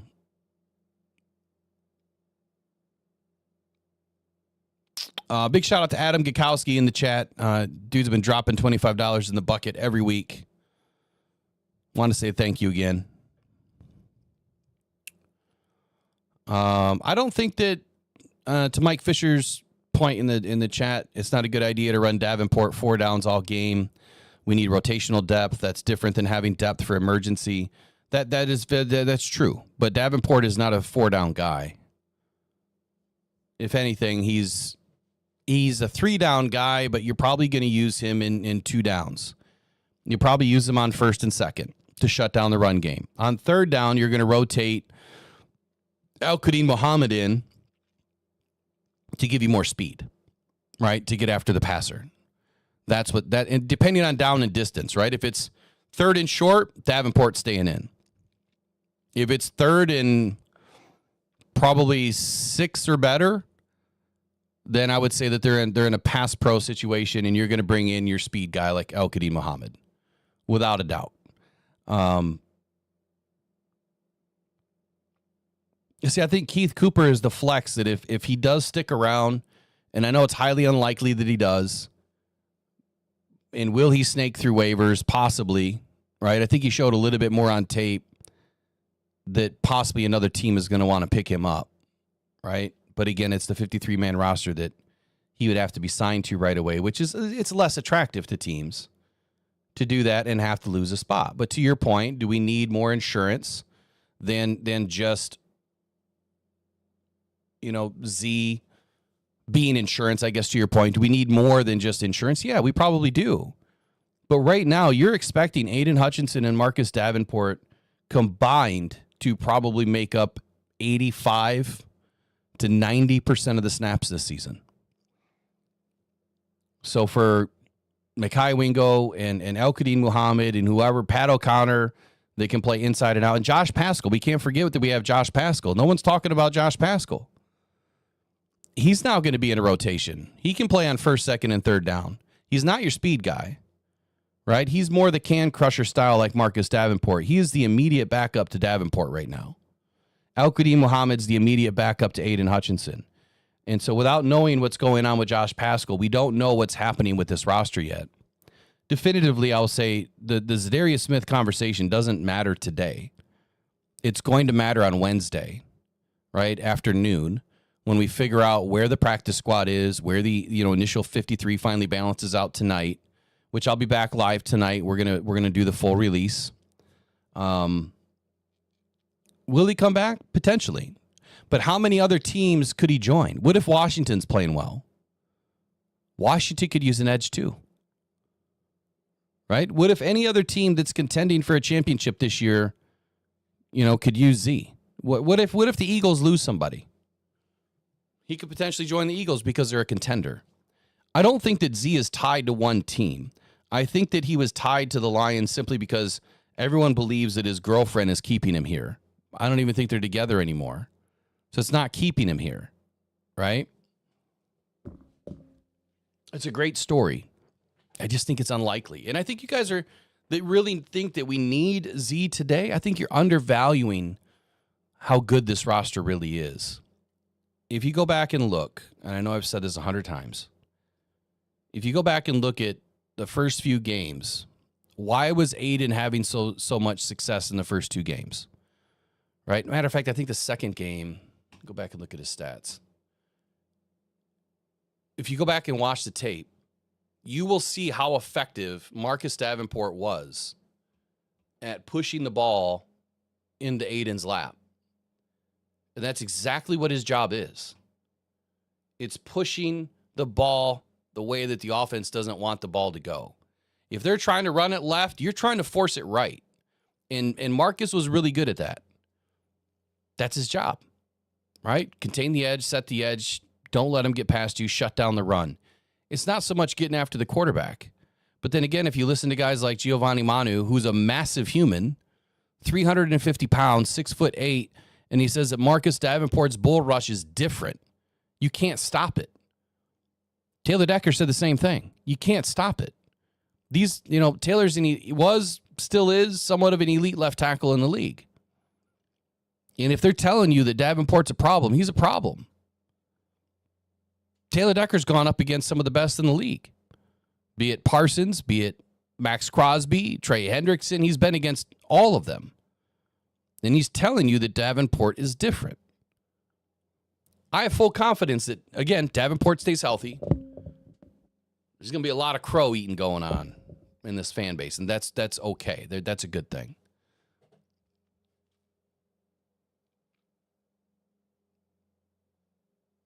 Let me open up another sheet here. I don't want to ruin this sheet. There was one more thing I wanted to touch on defense.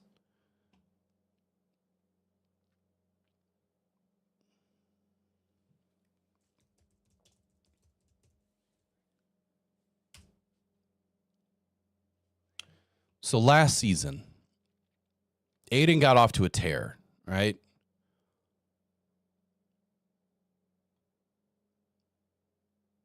Game 1 versus LA. He had 11 total pressures. 1 sack.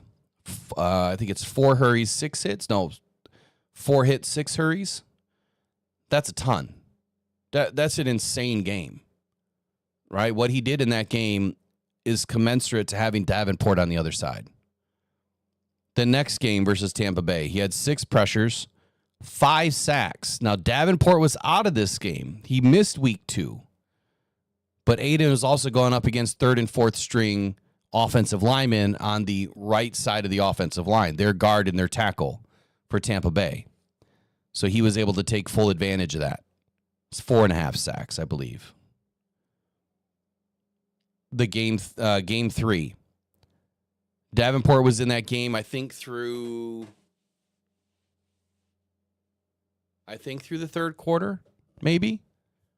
And Aiden had 8 pressures, a sack, a hit, and 6 hurries. Another crazy game. Let me see if I can slim this down. For some reason with PFF. Yeah, 6 hurries. So in both games that Marcus Davenport was in with Aiden last year, and Aiden said the same thing, by the way. I did all the audio of Davenport with Aiden talking about how important Davenport was to this defense and how he believes that those are the 2 best defensive ends in the league, himself and Davenport, when they're playing together. Aiden is extremely confident in what Davenport's abilities are. That was said all throughout training camp. I have all the audio bites. I just don't have it on this new piece of machinery. Both games that they were in together. 6 hurries on the quarterback just by Aiden. When Davenport wasn't in the game, 1 hurry. That means, I mean, when you think about it, they have to double up Davenport or Aiden. They have to double up DJ Reader or Tyleek Williams. You can't double up everybody. Matter of fact, you can usually only have 1 double team on the offensive line and a chip. Other than, I mean, if you do more than that, then someone or 2 guys are going to be wide open to free rush the quarterback. So think about that for a moment. Who are they going to double team now? If you're not doubling Aiden and you're doubling Davenport, Aiden's free. And now you're letting DJ Reader and Tyleek Williams kind of get at you too, because you have to double DJ. DJ Reader had more double teams than Aiden did through the first 6 weeks of the season last year. So if DJ Reader's getting doubled and Aiden's getting doubled, Davenport's free to run. And so is Tyleek Williams. And we know that Tyleek Williams can get after the quarterback. That's the situation that you're in. So it really doesn't matter who's out on the right side, whether it's Davenport or Z or Al-Qadim Muhammad. It doesn't really matter. They have to double Aiden or DJ. And if they decide not to double Aiden, that's a problem. If they double DJ and Davenport, that's a problem. The whole left side of the defense is going to get after the offense or get after the quarterback. So we're in an extremely good situation when you think about it from that potential, right? The game that Davenport wasn't in, which was week 4, Aiden had a really good game. He had 14 hurries on the quarterback, but we're talking Seattle here, right? Seattle's offensive line was terrible. Absolutely terrible. But combined in the first 2 games, Aiden had 19 pressures, 2 sacks, 5 hits, and 12 hurries on the quarterback with Davenport in the game. It's pretty impressive stuff. That was just about half of his stats, minus the sacks that Aiden had last year to start the season. So imagine if those 2 play an entire season together. And the last thing I'll say about Davenport is you're not paying Davenport to play in 17 games this year. You're really not. That's the goal, right? Is him to stay healthy all year. If you get more than 10 games out of Davenport this year, but he plays the entire season, maybe he misses a game here or 2 games there due to injury, which we're not expecting, you're still winning based on how much you're paying the guy and what his production is going to be. I put out a wild statement the other day when I said that Aiden is only going to have 9 sacks this year. Do I think that he can have more? Absolutely. But what we're banking on is that you're going to see,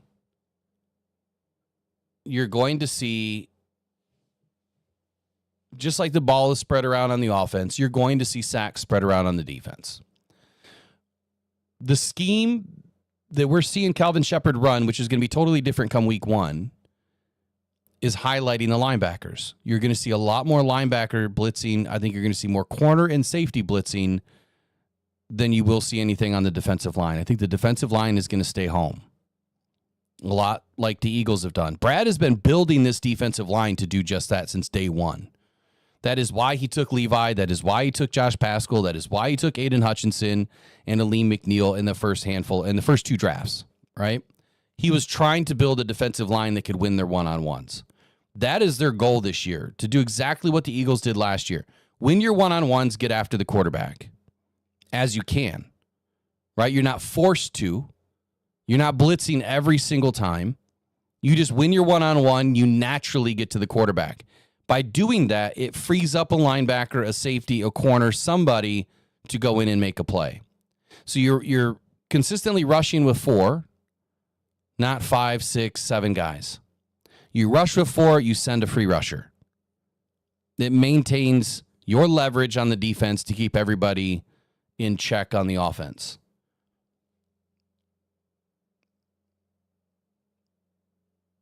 Am I making sense?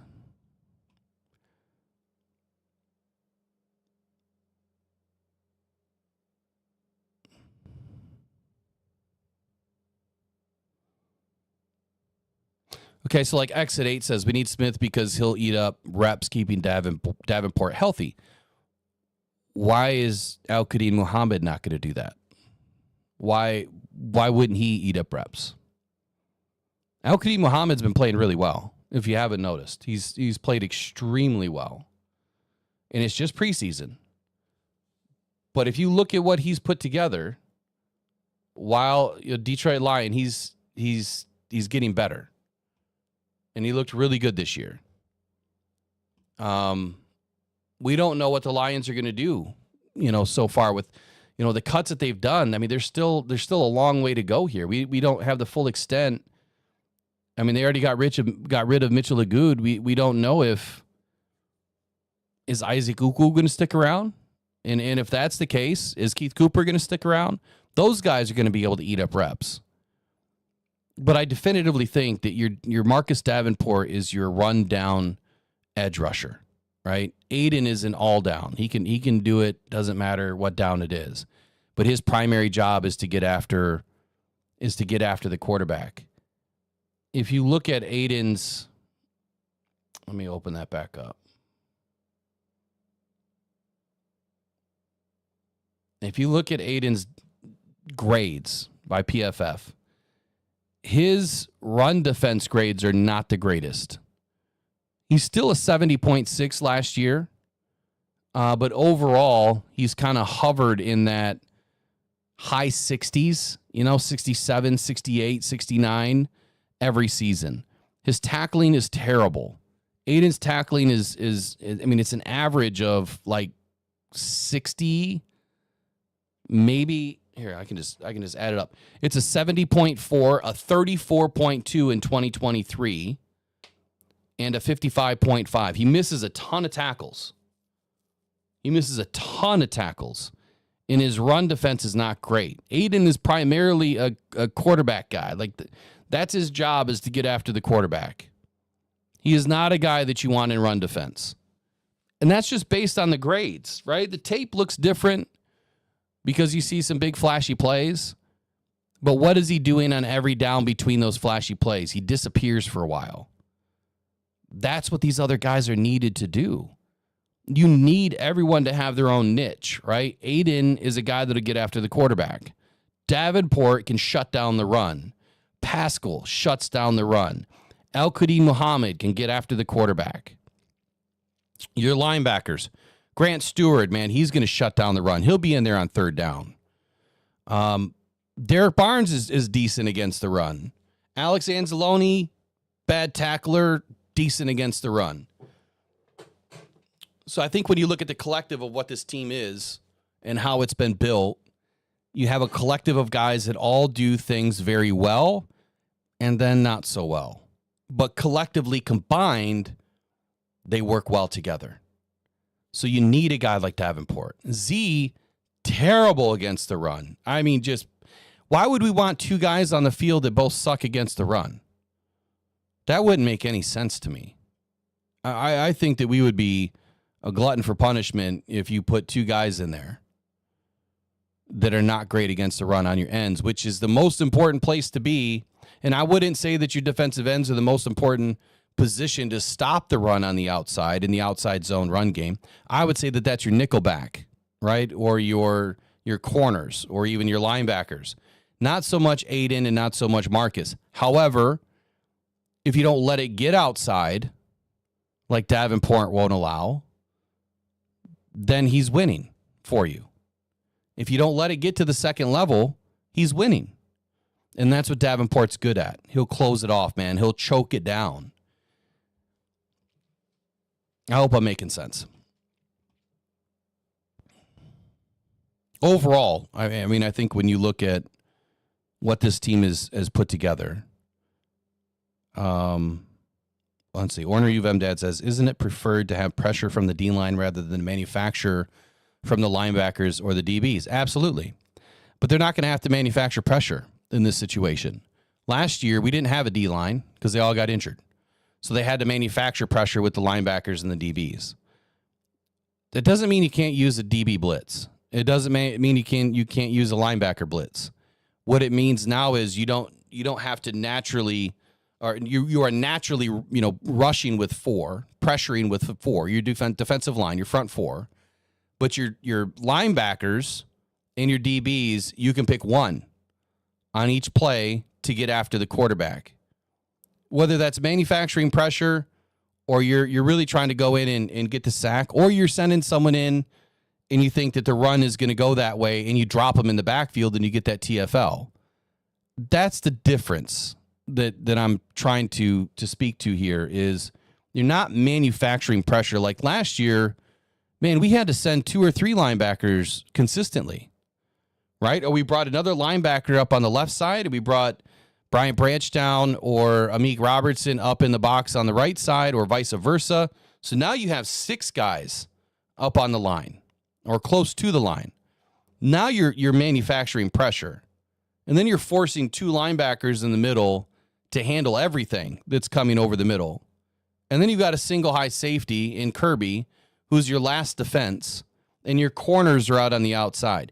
So you spread the field to try to contain the run, and then you send the front 6 to try to get pressure. So you're leaving yourself in a big hole. And that's why teams were able to gash us consistently over the middle of the field. Now you can leave your 3 linebackers where they need to be. If you have 3 linebackers in, you can leave a free safety, or you can leave Kirby up over top and go single high safety and then rotate your corners in a little bit. But the goal is now you just rush in with 4 and you send 1. And wherever that's going to come from, you disguise it, right? Whether it's coming from the right, coming from Amik, or it's coming from the left and it's coming from a linebacker. I think Grant Stewart is going to be huge in that for us this year. I think Grant is going to get a ton of opportunity to get after the quarterback. I think Jack Campbell is going to get some opportunity through the middle. Tyleek is going to be able to open up some holes. It'll be interesting to see what happens week 1, but I will definitively say this. Our defense will look different this year. It'll look different than years past. It's the same scheme. It's largely the same stuff. But what I've seen in practice, 4 practices I went to, or 3, whatever it was, and what we've watched on the film so far is different. It's much different. But it looks the same. That's what I love about the 4-3 defense is you can disguise just about anything out of it. It's going to be fun to watch. I saw too many zero blitz, though, this year. Too many. I don't want to see zero blitz. I can't stand zero blitz. I hope I made sense. I don't feel the greatest today, so sometimes the brain's just not working.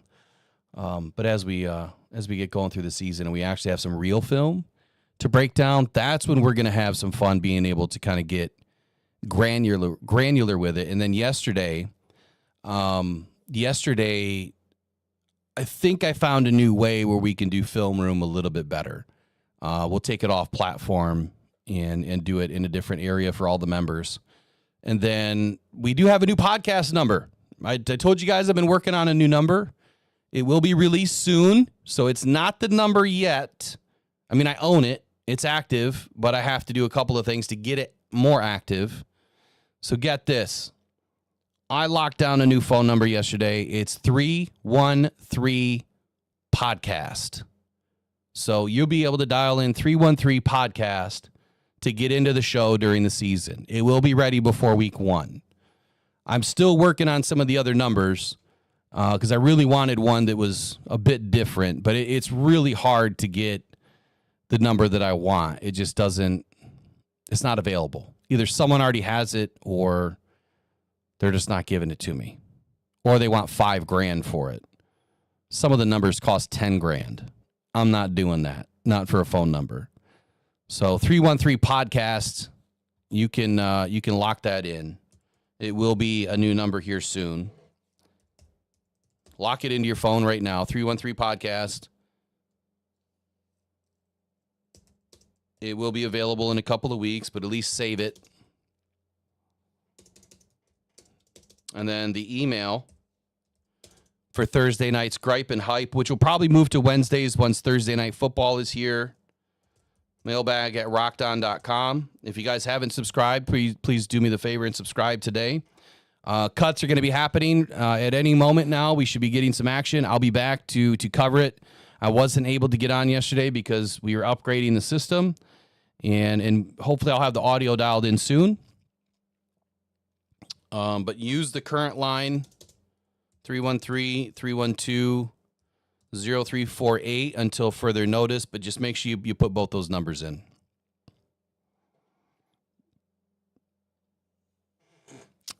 What was the question? I missed, Trace. Where's the question?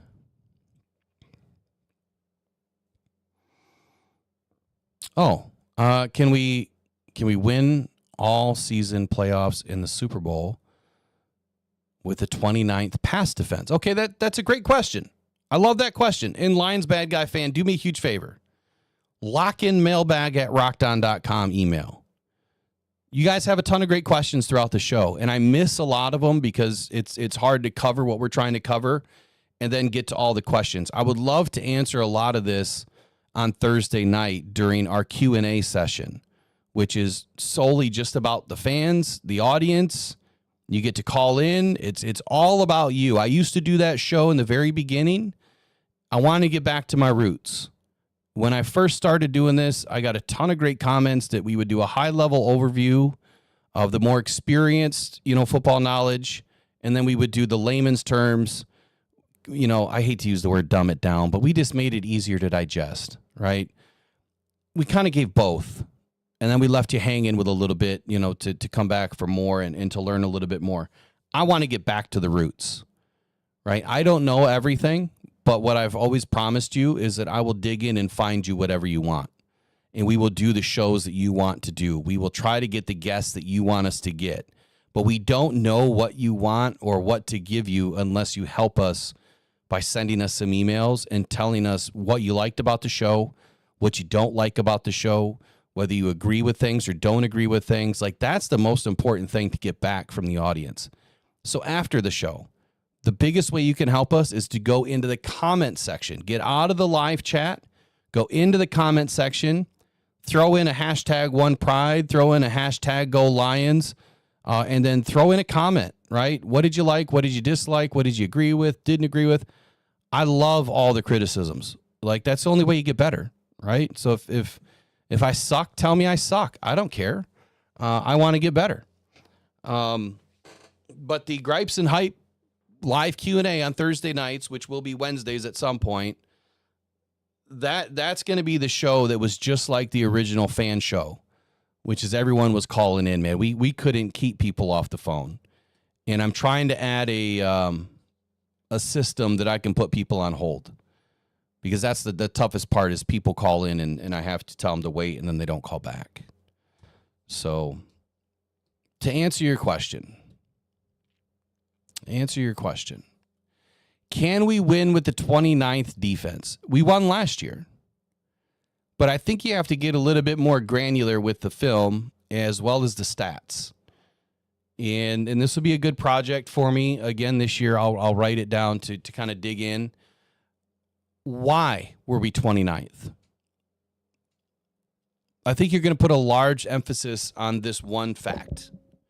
We were playing from a big lead.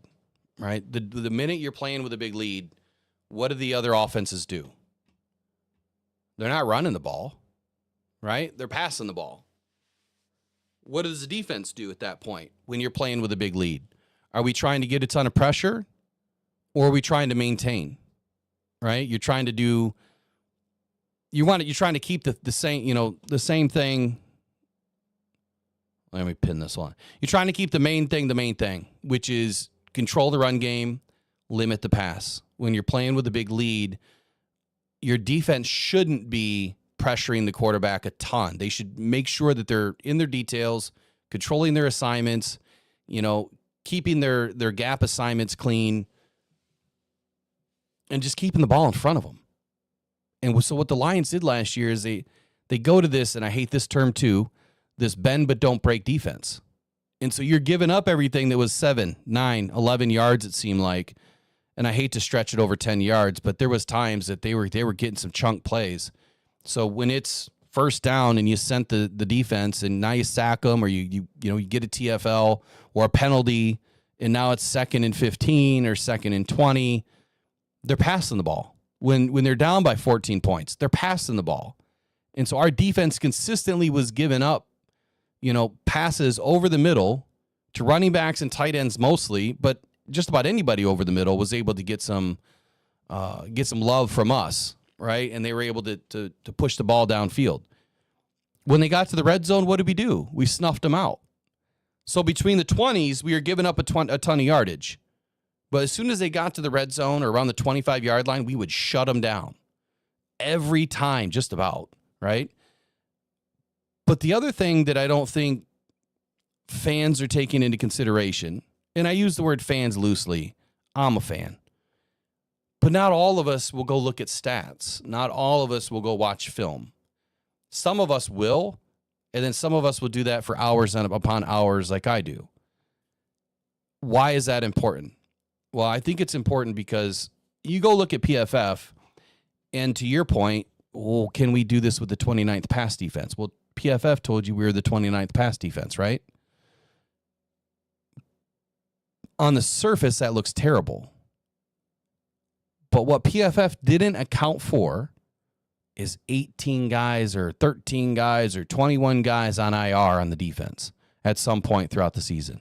What PFF didn't account for is missing more than half of your starting defense, including all of your defensive line, your starting corner, then Amik Robertson, in the last game, but your starting corner for the last, 5-6 games of the season.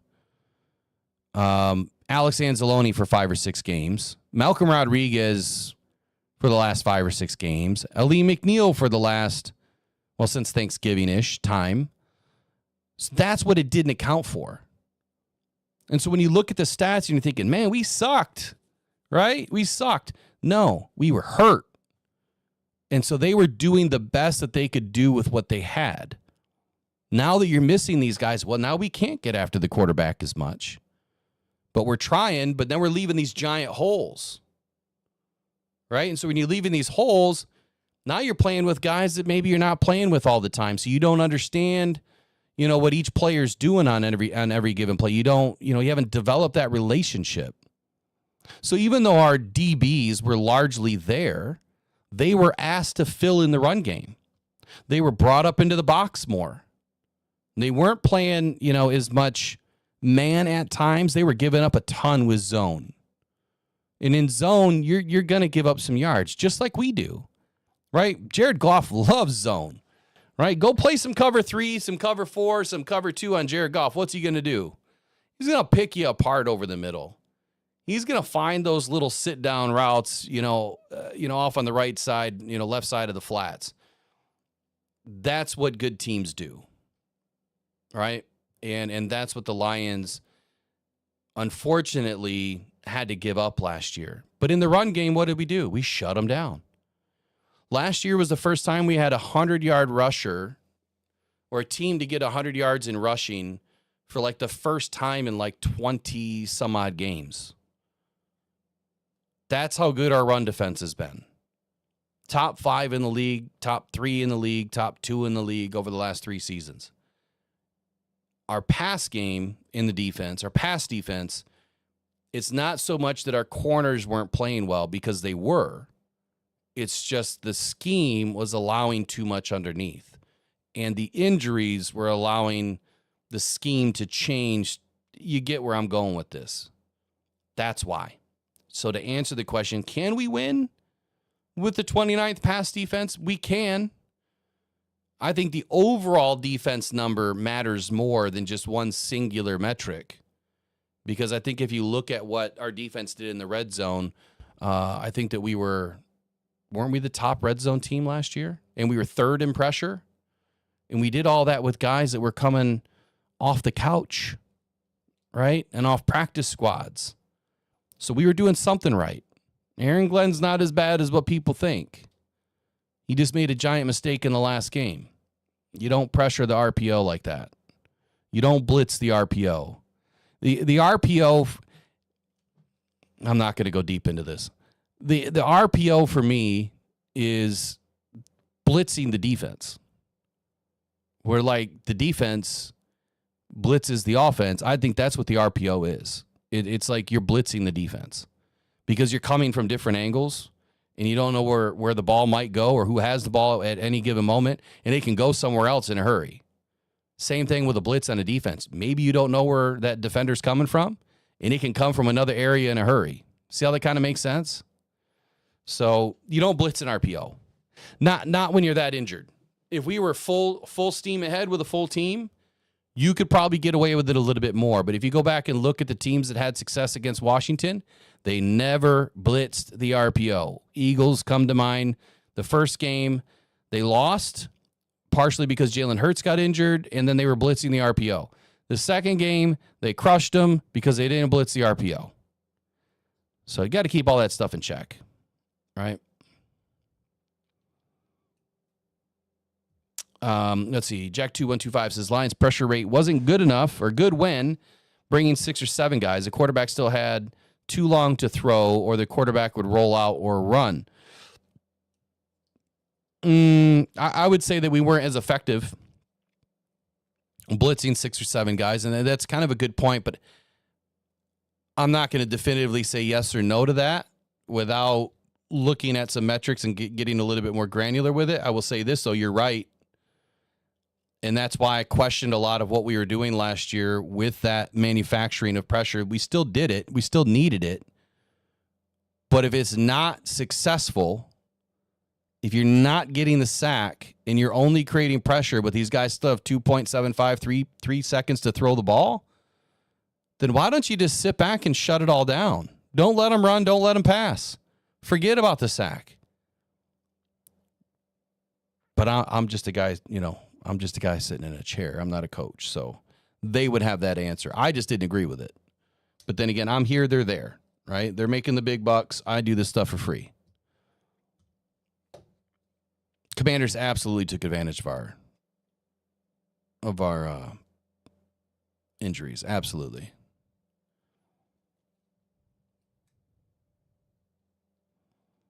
So did I answer the question? Did I answer it?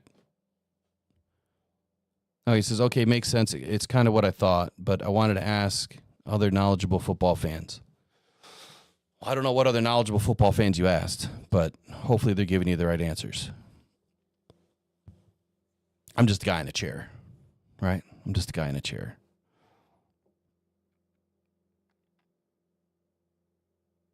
So Auteur says, inherently, if the quarterback is running or rolling out, that is pressure. It's the finishing, to your point, that has been glaring and viewable. That's a great point. Will, I missed what? Our new member. We got a new member? Where? How did I miss it? Oh, Brandy sent out a membership. Knock Andrew. Welcome to the membership crew, man.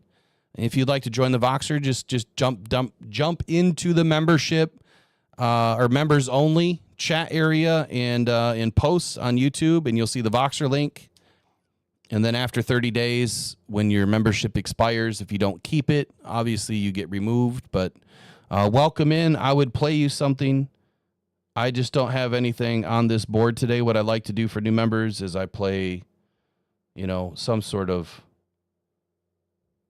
a soundbite from last season, which I got to get all those redone. So I guess there's no better time than now. But I do have this.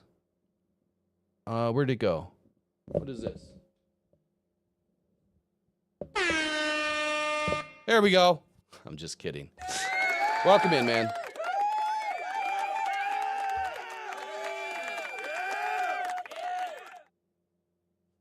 I've never used these things. I wonder what these things sound like.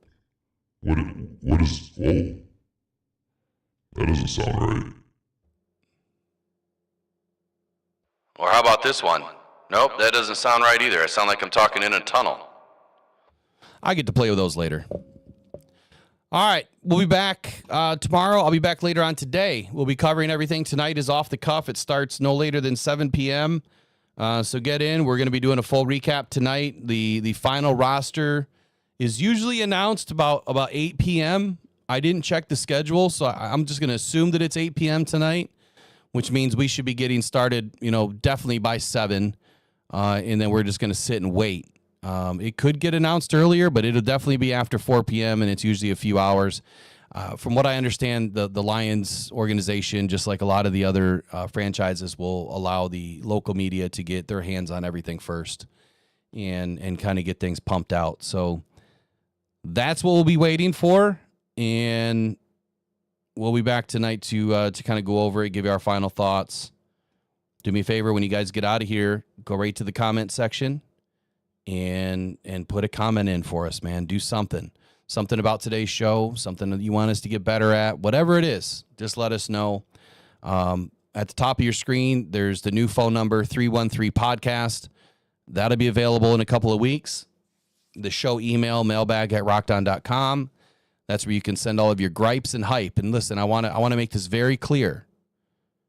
You can say whatever you want to say on this channel and in this chat. The only thing that we ask you to respect, let's not be assholes to our friends and neighbors and Lions fans, right? Let's not do that.